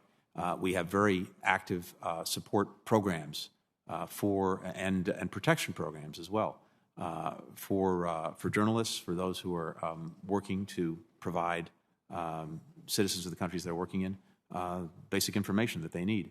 And happy to work with you to make sure that those programs are as strong and effective as possible. At the same time, we have our own ways of combating misinformation, disinformation that unfortunately is proliferating around the world. The Global Engagement Center, as you know, I think has been an effective vehicle for doing that. And it is now the premier platform for sharing information about misinformation and disinformation, which is also critical to this work. But we're determined to do everything we can, both in terms of literally standing up and speaking out on behalf of journalists who are not able to do their jobs, who are being threatened, as well as programmatically various initiatives to support their work. In addition to the program level, Senator Young and I have a bill to establish an ambassador at large for global press freedom, and I'm hoping I can secure your commitment to work with us on that legislation. I understand the reservations about establishing another ambassador at large. I get it. And yet it seems important that we institutionalize these efforts towards global press freedom so that it doesn't swing back and forth depending on who the president is. I'd be happy to look at that and work with you. Thank you. I want to talk to you about youth engagement. More than a quarter of the world's population is under the age of 15. And when you look at the Global South, it's closer to 50% in many countries. These are kids that don't actually know the value of American-style democracy. What they know is the Iraq War, the siege on the Capitol. They're too young to know any of the extraordinary history that we helped the world to defeat Nazi Germany, eradicate polio, tear down the Iron Curtain. We have a great story to tell, but I'm afraid that we're not telling it internationally. And I think, obviously, the first thing in winning over hearts and minds of young people around the planet is to change our policies. I think that has happened. But I do think we need a specific engagement strategy with the world's young people who I think do not understand the value proposition, not just of freedom and American ideals, but America itself. Yeah, I very much agree with you, and I think one of the best investments we make, and by the way, I really want to thank this committee because over the years it's not only sustained that investment, it's actually grown it, but among the best investments we make are in our exchange programs, particularly those focused on young people. We have an extraordinary record in this government over many administrations going back many years in identifying young people at a very early stage who years later go on to play prominent roles in their countries, in government, in the private sector, in academia, in science, et cetera. And when they participate in these exchange programs, it builds a relationship with the United States. It builds an understanding of the United States that more often than not stays with them for their entire lives. And the influence that they then wield in their own societies is usually good for us. I went back and looked. This is some years ago. These numbers are probably out of date. But of the people who took part in our exchange programs at a young age, more than 50 went on to win Nobel Prizes. Thousands became leaders of industry. More than 300 became leaders of their countries. We have a good track record, and it builds relationships in a very powerful way. One quick example that you know very well as well, the Young African Leaders Initiative has been, I think, a tremendous success, one that we're trying to continue. 1.3 billion people in Africa, median age 19, to your point. We have to find ways to engage them. Now, it sounds like in a continent that big, 1.3 billion people, getting 5, 10, 15, 20,000 people in one of these programs sounds like a drop in the ocean. But again, I go back to the proposition that the people that we manage to identify and that come into these programs tend to go on to have very important, successful careers in whatever they pursue, and they build networks among themselves that expand out, and they tend to have a very favorable view of the United States. I'm glad to hear you say that. One final point on this is that we shouldn't outsmart ourselves right now. I met with Wendy Sherman last week, and she said after a pretty extraordinary global tour, she said everywhere she went, the first, second, and third priority for every head of state and her counterpart that she met was COVID and vaccinations. And so we have not just a moral obligation to everyone who resides on this planet to deploy the vaccine as quickly as possible, but an extraordinary opportunity to change the view of America across the planet by not outsmarting ourselves. All these programs are great, but the main thing that we can do and the main thing that we should do is to get as much vaccine out there as we possibly can. I couldn't agree more. And the President, as you know, has instructed us now to push out 80 million vaccines between now and early July. And that will be, once that is done, by a factor of 5 more than any other country has shared around the world. We're going to build on that. When we have excess vaccines beyond July, we will be contributing those, and we're working very hard to significantly increase production around the world so that we can do that. I could not agree more. Thank you. Senator Capito. Thank you, Mr. Chairman, and thank you, Secretary Blinken, for being with us today. I really appreciate it, and thank you for your service. I'm the ranking member on the Senate Appropriations Subcommittee for Homeland Security, so I'm going to ask 2 questions related to that.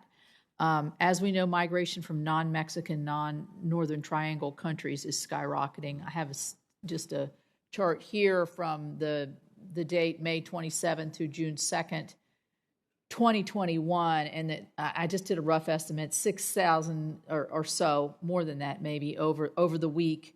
Ecuador, Venezuela, Brazil, Haiti, Cuba, Chile, Romania.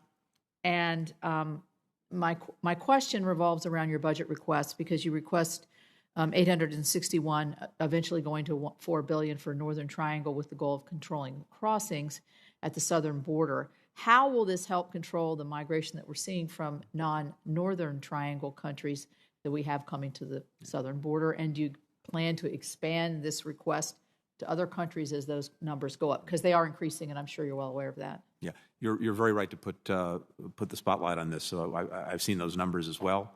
I think what we have to do is to make sure that in each case we understand what is driving that migration. It varies, as you know, from country to country, place to place. Among the places that you cited, of course, Venezuela has a catastrophic economic situation brought about by the gross mismanagement of the Maduro regime, as well as, of course, political repression, et cetera. There's a driver there. Nicaragua, of course, is heading in exactly the wrong direction when it comes to sustaining a democracy. That is a driver, as well as the economic situation. So I think what we need to do is look in each situation at what is driving this and how do we address that. Also, what is contributing in a practical way. So, for example, in some of these countries, we've seen many people transiting through Mexico. We're working very closely with our colleagues in Mexico to address some of these specific situations that you just raised.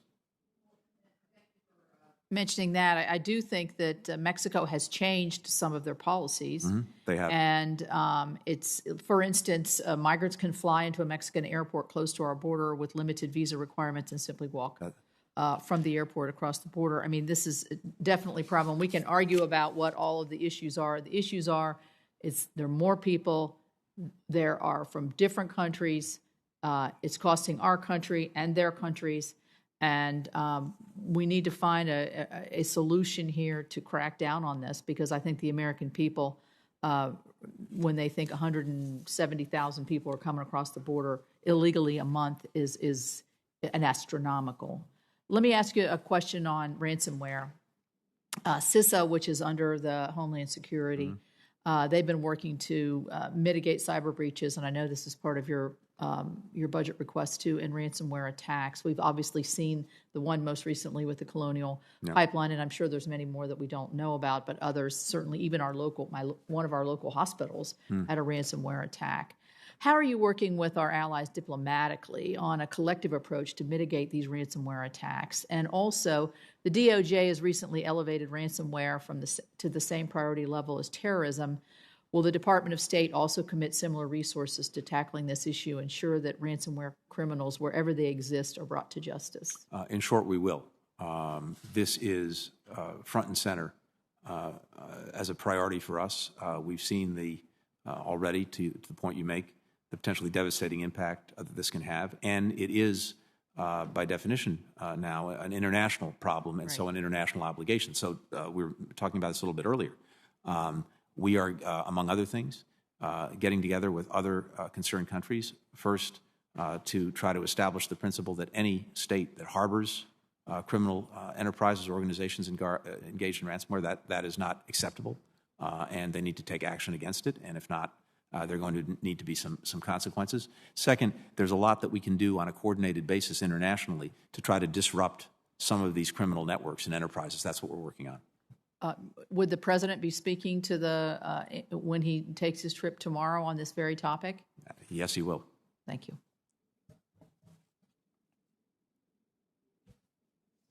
Senator Van Hollen. Thank you, Mr. Chairman. Thank you, Mr. Secretary. Thank you and the President for restoring confidence in our allies and taking on our adversaries and reviving American global leadership. In order to be successful, we've got to make sure that we match our ambitions with resources, and I appreciate the budget request you've made to this committee. There are some areas where I would propose even additional amounts, but I think this is a really good proposal, and I think all of us know if we don't show up around the world, we lose. And this budget says we're going to show up. I'm also glad to see the Biden administration asserting global leadership in the global fight against the pandemic. And that's not only the right thing to do, it's also in our self-interest to slow down mutations that could come back to our shores and bite us. So I'm glad to see that you've committed the $80 million, 80 million doses, as well as the $4 billion. And I would urge the administration, urge the United States, as we develop the capacity for more vaccines, to work with our partners to do even more. I'm hopeful that maybe at the upcoming G7 or on your upcoming trips, we'll be in a position to do even more, because as important as 80 million is and as important as the COVAX commitment is, the demand and need is much higher. We've also seen, as you know, some of our adversaries, especially China, using the vaccine in a quid pro quo fashion, not simply to immunize people, but to extract concessions from governments. I want to talk a little bit about your recent trip that you took to the Middle East in the aftermath of Hamas's attacks on Israel. Pleased to see you're talking about replenishing the Iron Dome. Was also pleased to see that you were announcing humanitarian assistance and other help to Palestinians who have nothing to do with Hamas, and doing so in a way to make sure that Hamas is not the beneficiary. You previously indicated that you wanted to restore that relationship between the United States and the Palestinian Authority. Could you just clarify what the administration's intentions are with respect to UNRWA funding? Is it your intent to restore that to the full amount that the United States provided before the previous Trump administration? That is the objective, but just to be very clear, in doing that, we are also determined that UNRWA pursue very necessary reforms in terms of some of the abuses of the system that have taken place in the past, particularly the challenge that we've seen in disseminating in its educational products anti-Semitic or anti-Israel information. So we're very focused on that. UNRWA, I think, has leadership that is engaged now in making sure that they have in place processes to prevent that from occurring going forward. We're looking at that very, very carefully. And I fully support that effort. I think that has to be, part of the understanding and commitment made by UNRWA and its leadership. And I know you're engaged in those conversations now.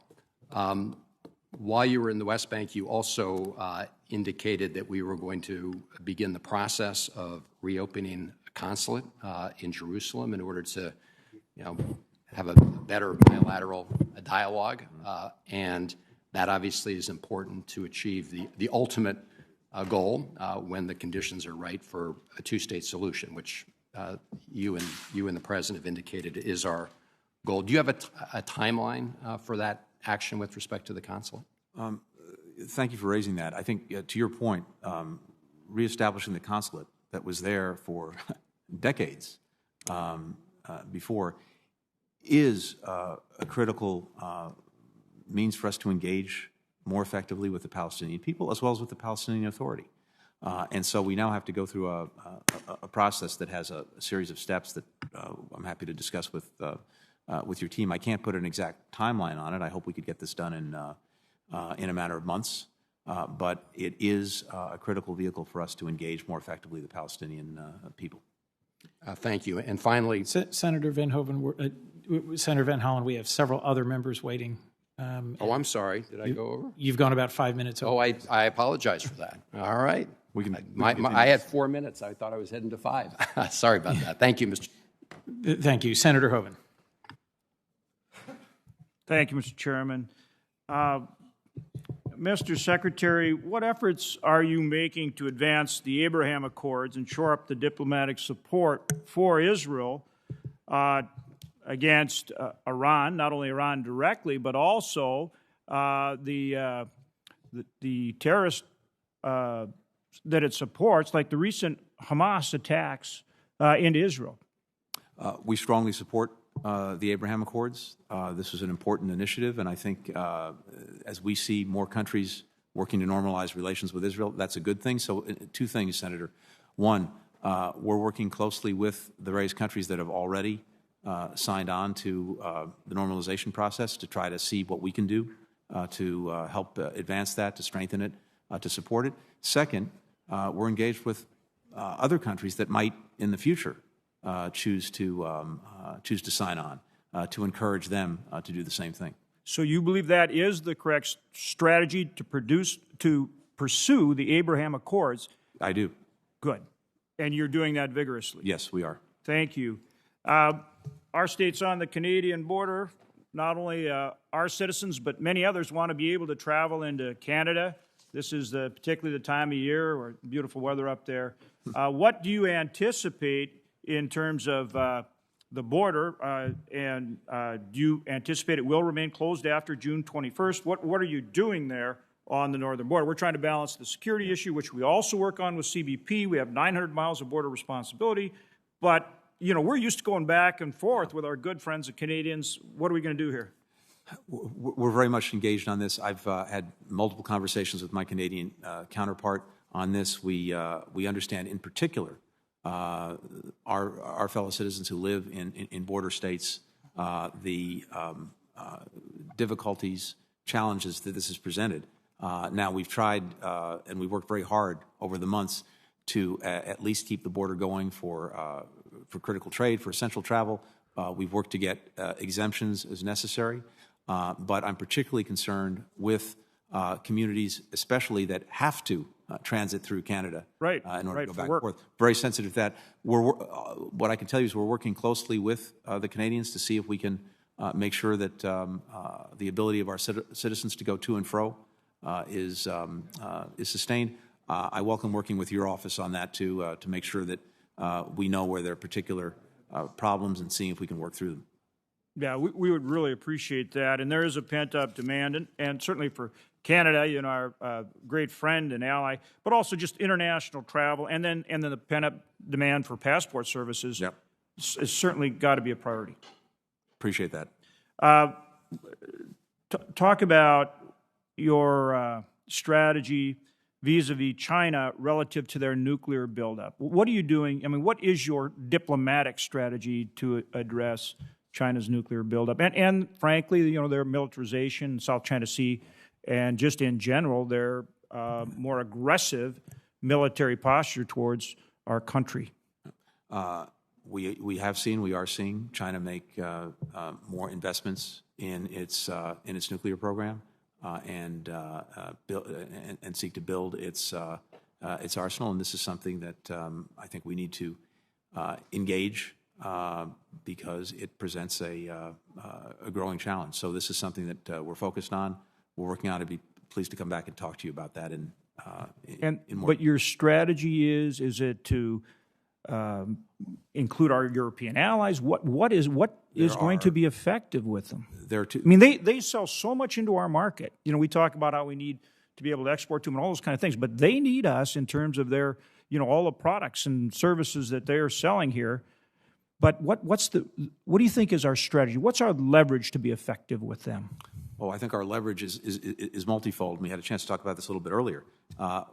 In any of these areas, the foundational piece of this is to be able to approach China from a position of strength. And the elements of that strength are, one, strong alliances and partnerships. That is a strategic asset for us that China doesn't have. When we are working and speaking collectively with others who are aggrieved by China's practices in one area or another, we're much stronger, we're much more effective. Just in the economic realm, to cite one example, alone we're about 25% of world GDP. When we're working in concert with other democracies, we're 50 or 60% of world GDP. It's a lot harder for China to ignore. So alliances and partnerships, that's a critical piece. Second, actually leaning in and engaging in these very imperfect international institutions. The challenge there is that these institutions tend to set the rules, the standards, the norms. When we pull back, China fills in, and it has a stronger hand in setting the rules. On new technologies, for example, we're leaning in, making sure with our allies and partners that we're present. Third, what you've just done or are on the verge of doing, I think, this afternoon with this very important legislation that is making the right investments in ourselves, in our technology, in R&D, in our workers. That is fundamentally our greatest source of strength when it comes to competing and dealing effectively with China. And, of course, our military, our deterrent capacity. All of those things have to be married together. Thank you, Mr. Secretary. Thank you, Mr. Chairman. Thank you, Senator Hovind. I should note, just to interject here, I live about an hour's drive from the Canadian border, and a lot of my wife's family in Canada. We're used to just going back and forth. We also have homes, even business, even a library in Vermont that are half on the U.S. side, half on the Canadian side. And, you know, obviously it's almost a cliche, the longest unguided frontier in the world, but we've got to get back to we can have open and easier back and forth with, I mean, most countries would give anything to have a neighbor like that to the north. Senator Kennedy. Thank you, Mr. Chairman.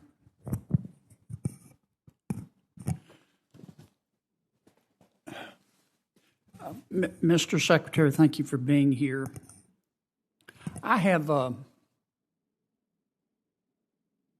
watched you operate, and I don't mean that in a pejorative sense. And I want to tell you, I've been impressed. Thank you. Of course, I reserve the right to change my mind. And there are a lot of things I want to talk to you about today, but I'm not. I'm going to talk about what I think is an overarching opportunity that we're missing. I think the State Department is missing it. I think the Congress is missing it. And I think President Biden is missing it. So we're all missing it, in my judgment. The coronavirus is not over. It's better in the United States. But it's not better in South America. It's not better in sub-Saharan Africa. It's better but not good in India. And the facts are the facts. I don't mean to be a political statement. The virus came from China. The best vaccines came from the United States. And we have an opportunity right now to demonstrate to the world what American leadership looks like. We have an opportunity right now to do the right thing, to help save lives, to do the smart thing in terms of our national security, and to check the rise of the Communist Party of China. Not the people of China. The people of China are good people. But the members of the Communist Party of China are pirates. Now, we know that many countries, like the United States, have the ability to manufacture and to store and distribute the vaccine. But a lot of countries don't. And it's dangerous. Not only is it immoral, us not addressing this problem, it's dangerous for the United States as the virus mutates. And in my opinion, what I would encourage you to encourage the president to do is this week to announce that of all of our foreign policy issues, and they're all important, everything from Myanmar to, I get it. But our single most important priority for the rest of the year is going to be to vaccinate the world. I'm not talking about 20 million doses here, 10 million there. I mean to vaccinate the world. I don't know how many doses that is, 500 million, a billion and a half. It's the right thing to do. It is the smart thing to do. It won't be popular in some quarters, but we ought to do it anyway. Now, the funding, I think you would find that you would have a bipartisan effort from the United States Congress to find the money. Not all my colleagues are going to agree with me on this, but I think we could find money to do it from the last coronavirus bill. I didn't vote for it. I thought it was unnecessary, expensive. I thought it wasn't related to the coronavirus.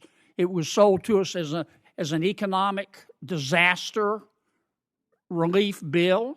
Clearly, we're not in an economic disaster anymore. I think we could repurpose some of the money, but I don't want to fight about that now. But I would strongly encourage you to do that. Let's show the world what American leadership is all about.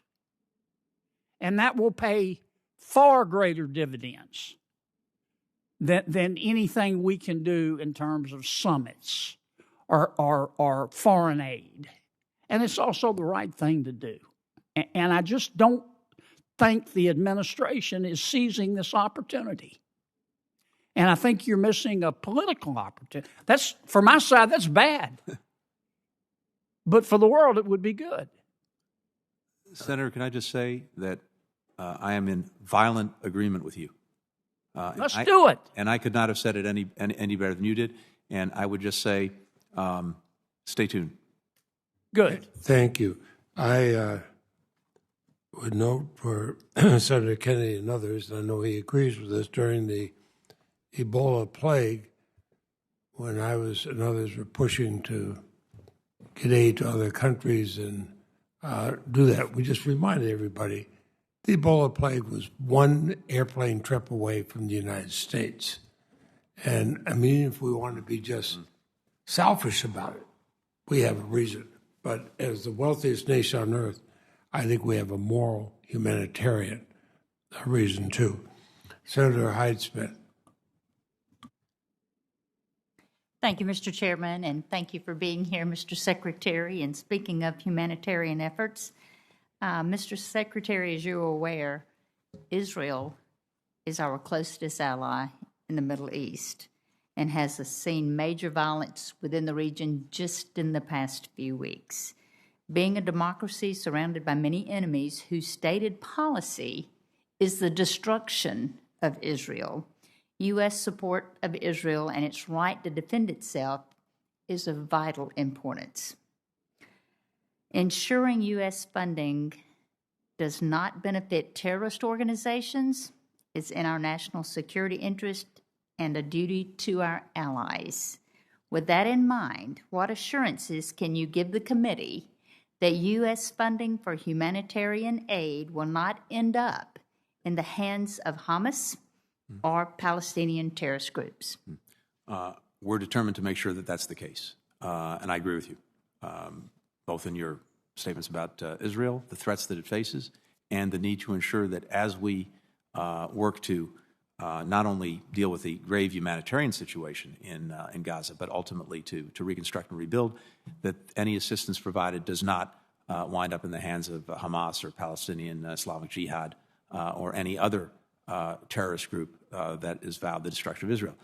Based on my conversations with Israeli leaders, I was just there, as you may know, as well as with the United Nations, the Palestinian Authority, the Egyptians, and others, all of whom have an interest in seeing Gaza rebuilt.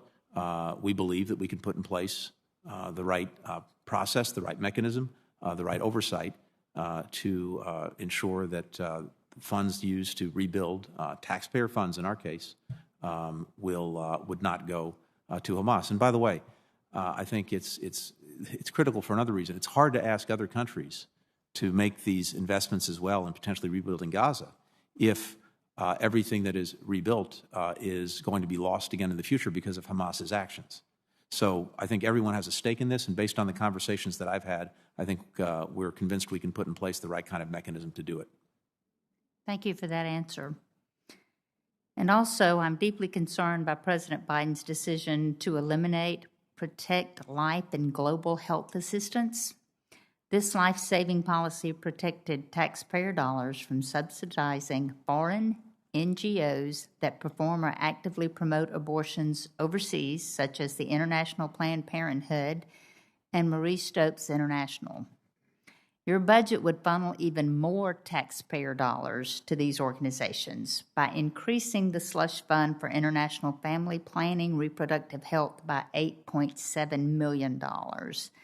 Promoting abortion in poor developing nations, especially when those nations have pro-life laws in place right now, harms the most vulnerable and undermines the goodwill we seek to do with global health assistance. Do you believe it is appropriate to force the American taxpayers to fund the global abortion industry by funneling millions of dollars more to a slush fund that benefits Planned Parenthood internationally? Senator, we take very seriously the proposition that, one, the sexual and reproductive health and rights of women and girls are key to their health and well-being, and want to make sure that the support exists to do that. As you know well, women and girls in particular have been the victims in so many different ways of COVID, of conflict, and denying access to reproductive health is only exacerbates the problem. Having said that, we also take very seriously the proposition that we are not in the business of funding internationally the provider funding abortion.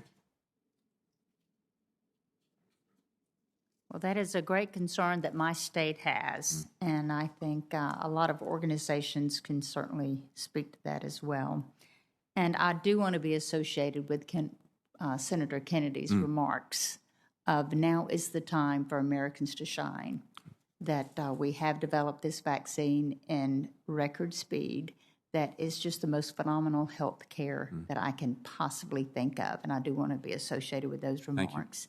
And the Keystone XL pipeline, that's already been discussed thoroughly here already, so I just won't linger on that. But I think that we have to answer to a lot of Americans who lost their jobs because of this and the effect that it's had on this industry.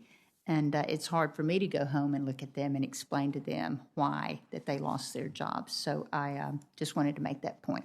Thank you very much, Mr. Chairman. And I would note, and I appreciate the comments on global vaccinations. I'd remind everybody here in December, when I was vice chairman of this committee, I included $4 billion for the Global Alliance on Vaccination and Immunization in the omnibus spending bill, and that money is now being used. So I'm glad to have support from you and from Senator Kennedy for that type of operation, because having done it once, I intend to be doing it even more. Senator Murphy. Thank you very much, Mr. Chairman. Good to see you, Mr. Secretary. Thanks for spending time with us today. I want to applaud you and the President for your quiet and effective diplomacy in bringing an end to the crisis in Israel and inside Gaza. I hope and I trust that this committee will continue our robust support for our security partnership with Israel. But I wanted to draw your attention today to the need to also address what will be both a short-term and long-term humanitarian crisis in Gaza itself. You have, I think, rightly turned back on funding for the United Nations Relief and Works Agency. Would love your thoughts on whether there will be room to get that back up to the sort of 2017, 2016 levels of $360 million per year, and whether the administration is discussing plans to join the international community in helping to rebuild Gaza after the course of the latest conflict. And second, just would ask for your thoughts on the continued wisdom of the blockade. A lot of folks supported the blockade when it began over a decade ago because people thought it was a means to sort of force Hamas out of power, also a means to make sure that very dangerous weapons don't get into Gaza that could be used against Israel. Well, Hamas is still there. And as we saw through the dizzying pace of rockets being launched from Gaza into Israel, that blockade didn't seem to effectively prevent Hamas from being equipped with pretty serious weaponry. What it does is result in 50% of the population being out of work, which unfortunately tends to feed Hamas's narrative. So your thoughts on relief efforts going forward in Gaza after the crisis and the wisdom of continuing the blockade?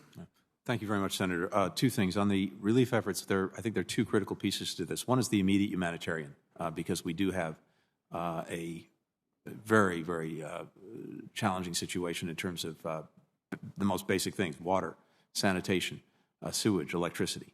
And that needs to move forward as quickly and as effectively as possible. Then there's the question of actual reconstruction, rebuilding.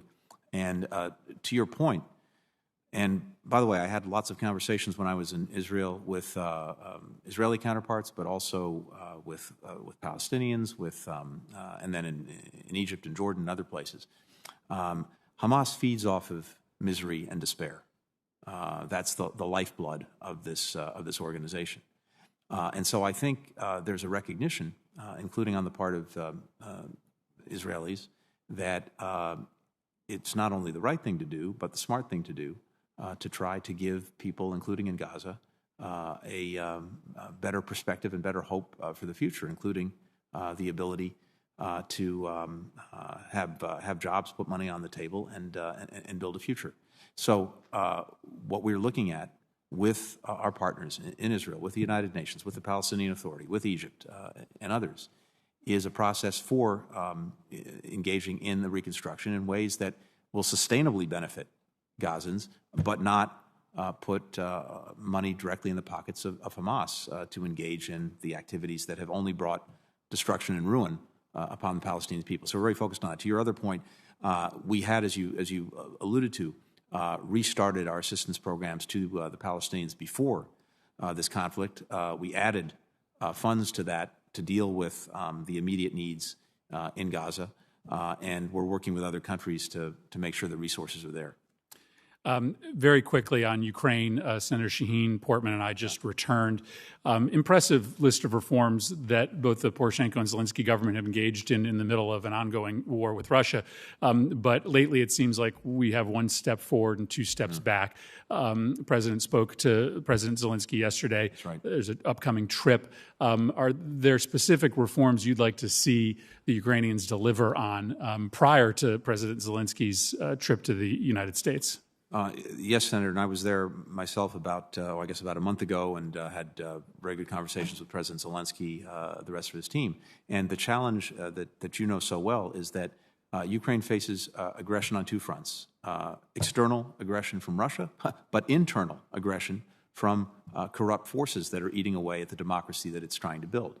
And so there are a number of areas where it's important that Ukraine make progress, particularly in having an independent judiciary that functions and is chosen, vetted, and has independent oversight, corporate governance, particularly for these state-owned enterprises, that is transparent, and actual implementation of, for example, anti-corruption laws. It's very good that they passed important legislation, But that's not enough. As we know, they actually have to be implemented, and we need to see people engaged in corrupt practices actually brought to justice. That sends a powerful signal that these aren't just words on a piece of paper. They actually mean something. So I think we're looking to see progress in all of those and several other areas as well.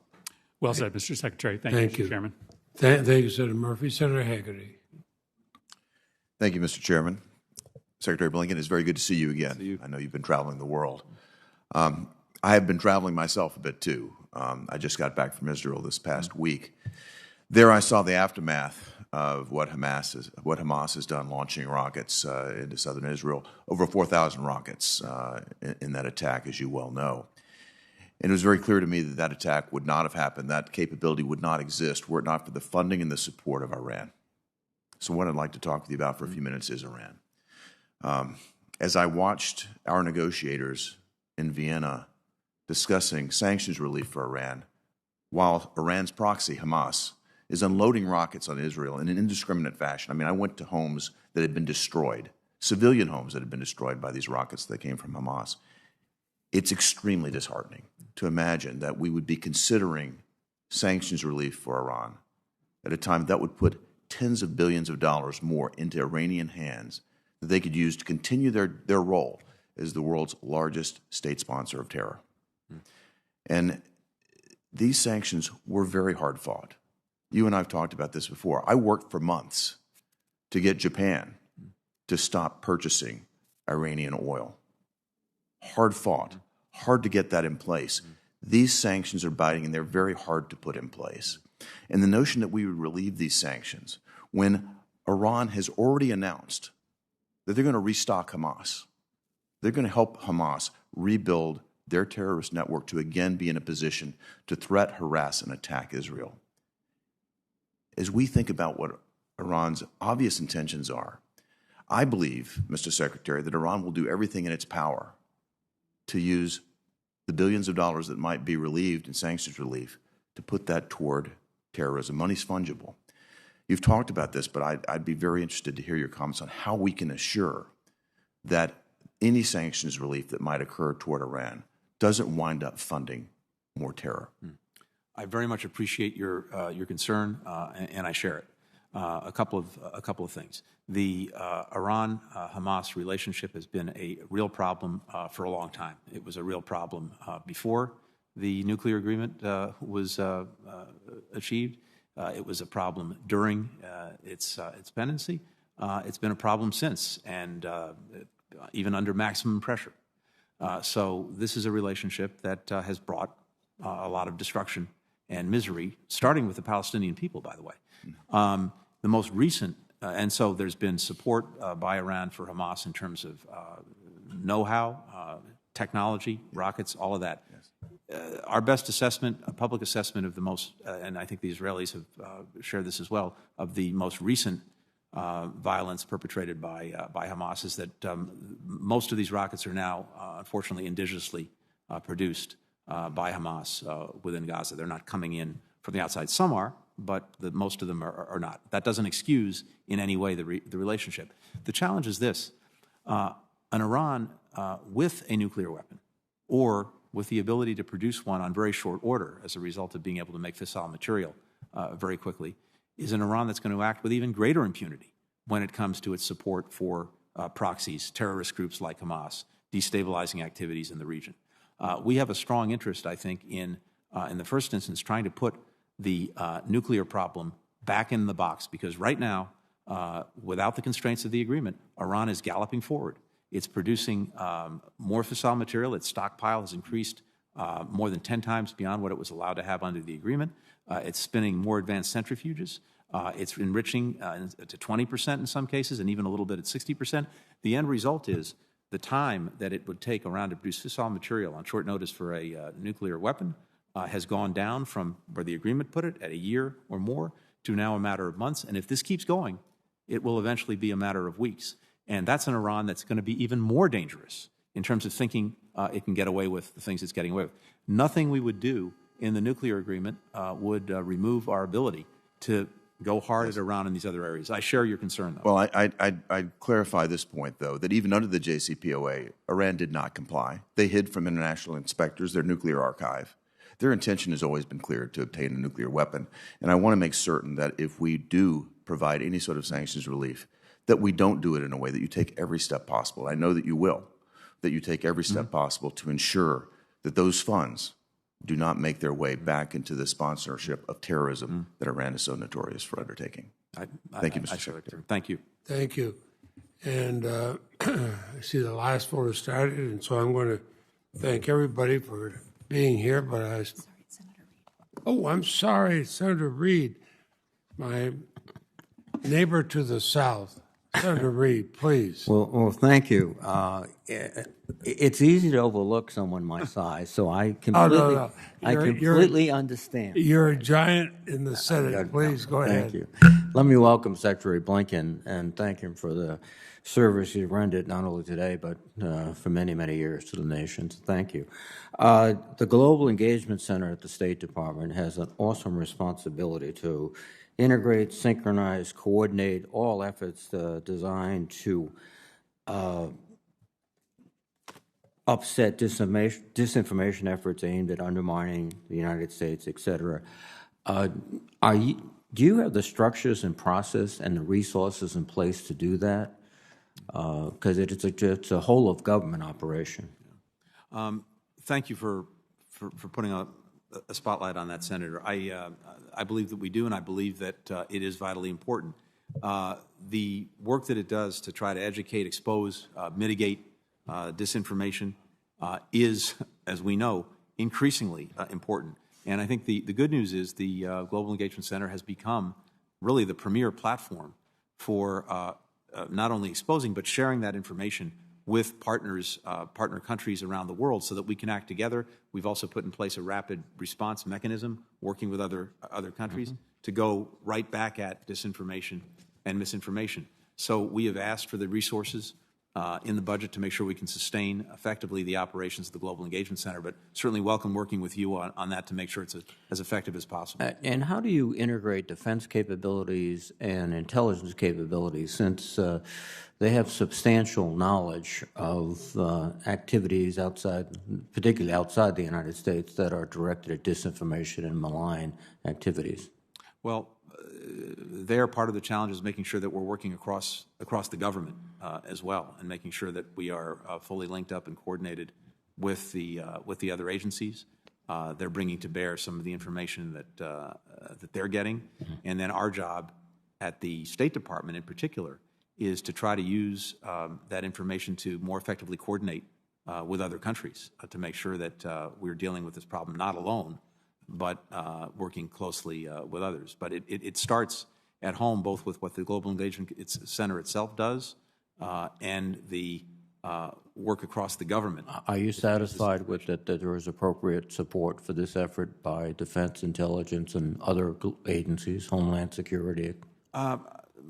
My sense is that, as a general proposition, yes. Can we do more? Can we do better? Can we be more effective? Yes, as well. So I think it'd be good to work on that to make sure we're doing. I look forward to that. And, Mr. Secretary, switching to another topic, the Afghan government. You recently announced $300 million in civilian aid for Afghanistan. Of course, we are still committed to providing military funds, not personnel, but funds to sustain. Can you give us an idea of how those funds are going to be used, your funds, and also how are you going to essentially deliver them when the presence of the United States is shrunk dramatically? So this is a challenge that we're working on, and that is vitally important that we address.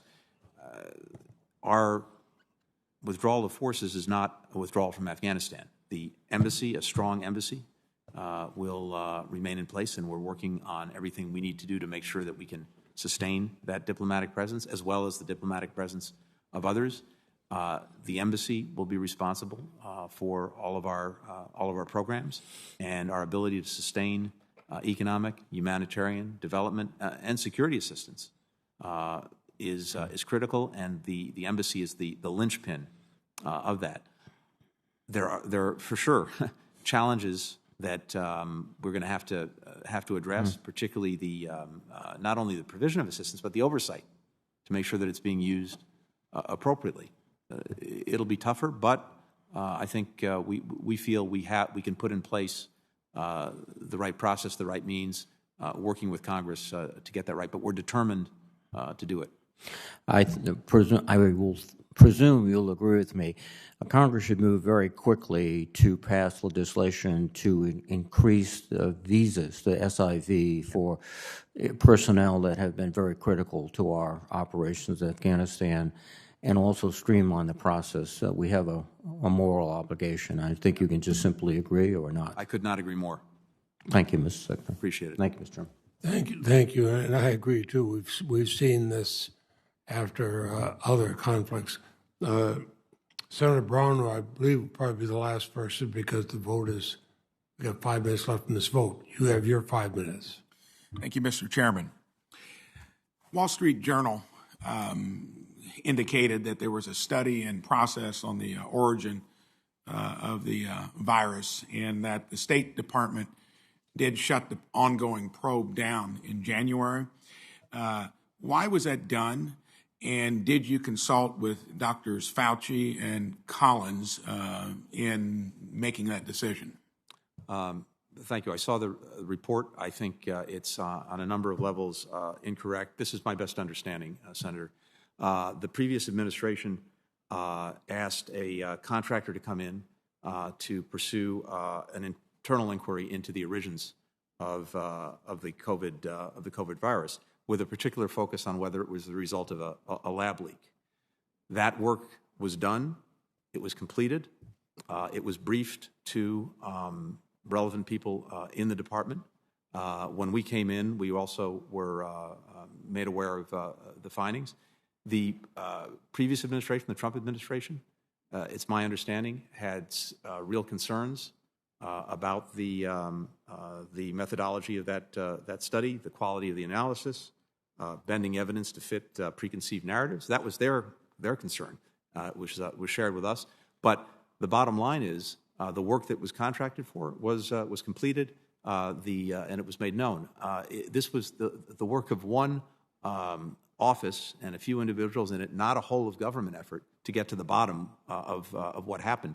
That's exactly what President Biden has ordered. We now are in a 90-day effort led by the intelligence community to find out to the best of our ability where this virus came from, and that's the way we're going to get at it. Speaking of the intelligence committees, Senator Hawley and I got through the Senate with unanimous consent. That is nearly impossible to do for our intelligence agencies to release any classified information, redacted for anything that would, need to be. Would you recommend that occurs so all of us can see it, including committees here, as well as the American public, the information we house? Two things. I don't want to get into the equities of the intelligence community, and not my place to do it, but as a matter of basic principle, I think we need to make sure that we understand, the American people understand, the international community understands where and how this virus originated. Because if we don't know that, we will not be able to put in place the measures necessary to make sure that this doesn't So are you happen. for declassifying that information? Well, again, I say this with a big caveat because I don't. The equities of the intelligence community, depending on, as you know, where it came from, sources and methods, et cetera, those have to be respected. But I think we should have as much transparency as we possibly can with whatever information we find. And the harder nut to crack would be getting the Chinese to be open and transparent. That's correct. And what tools would you recommend that President Biden use to make sure that happens when they have been so opposite of that in the journey through COVID? And when you look at all the havoc that's been created along the way, it seems like to get to the bottom of this, they need to be fully transparent, willing to admit what might have happened and have got to be part of the solution. What tools do you bring to bear to get that to happen? First of all, I agree with you. And I think as you said, if you look at this from day one, the government in Beijing did not, to say the least, meet its basic responsibilities in transparency, sharing information, giving access to experts, especially in the early days when it might have made a real difference. And unfortunately, that's continued to this day, including with the report done by the World Health Organization that did not benefit from that kind of information sharing, that kind of transparency. So I think a couple of things. We need accountability for what happened and who, if anyone, was responsible. And if that's not forthcoming, I think you're going to see a rising international chorus that will be demanding of China, or in any other situation, any country that's failing to meet its responsibilities. And we will look at whatever tools are appropriate to make sure that information is forthcoming. So beyond a chorus and jawboning, what particular tools or sanctions do you think would come into play? And how far do we go to get to the bottom of it? Well, I don't want to get into hypotheticals going forward. What I can say for today, and I'll also be happy to work with you and colleagues on this, is we will make sure that we have, and others have, tools in place to strongly encourage countries, including China, to actually meet their responsibilities to the international community. I think the country is watching and the world is watching, and it'll take us and you and the president to galvanize those efforts. Thank you. Appreciate that. Thank you. Very much. And with that, we will conclude, but I want to thank all the senators who are here, both sides of the aisle, but especially Secretary Blinken. It's good to have you here. I've had many comments from senators, again, in both parties, and how good it is to have a Secretary of State give clear, direct answers. I know it means a lot to me, and we will keep the record open for written questions to be submitted by 5 p.m. next Tuesday, June 15th. We've held 3 hearings now, one on infrastructure deficit, one on climate change, American Jobs Plan, one on addressing domestic violent extremism, and of course this extremely important one on the State Department budget and our role, our leadership in the rest of the world. Next week we'll have a full committee hearing on national security and budget for the Department of Defense. Secretary of Defense Austin, Chairman of the Joint Chiefs Milley will be here. And I reiterate the need for Congress to begin bipartisan and bicameral discussions with the White House to establish top lines for fiscal year 2022 so we can get on with our work in the committee. But on a personal note, Secretary, it is great to see you again, and thank you for taking this time. Thank you very much, Mr. Chairman.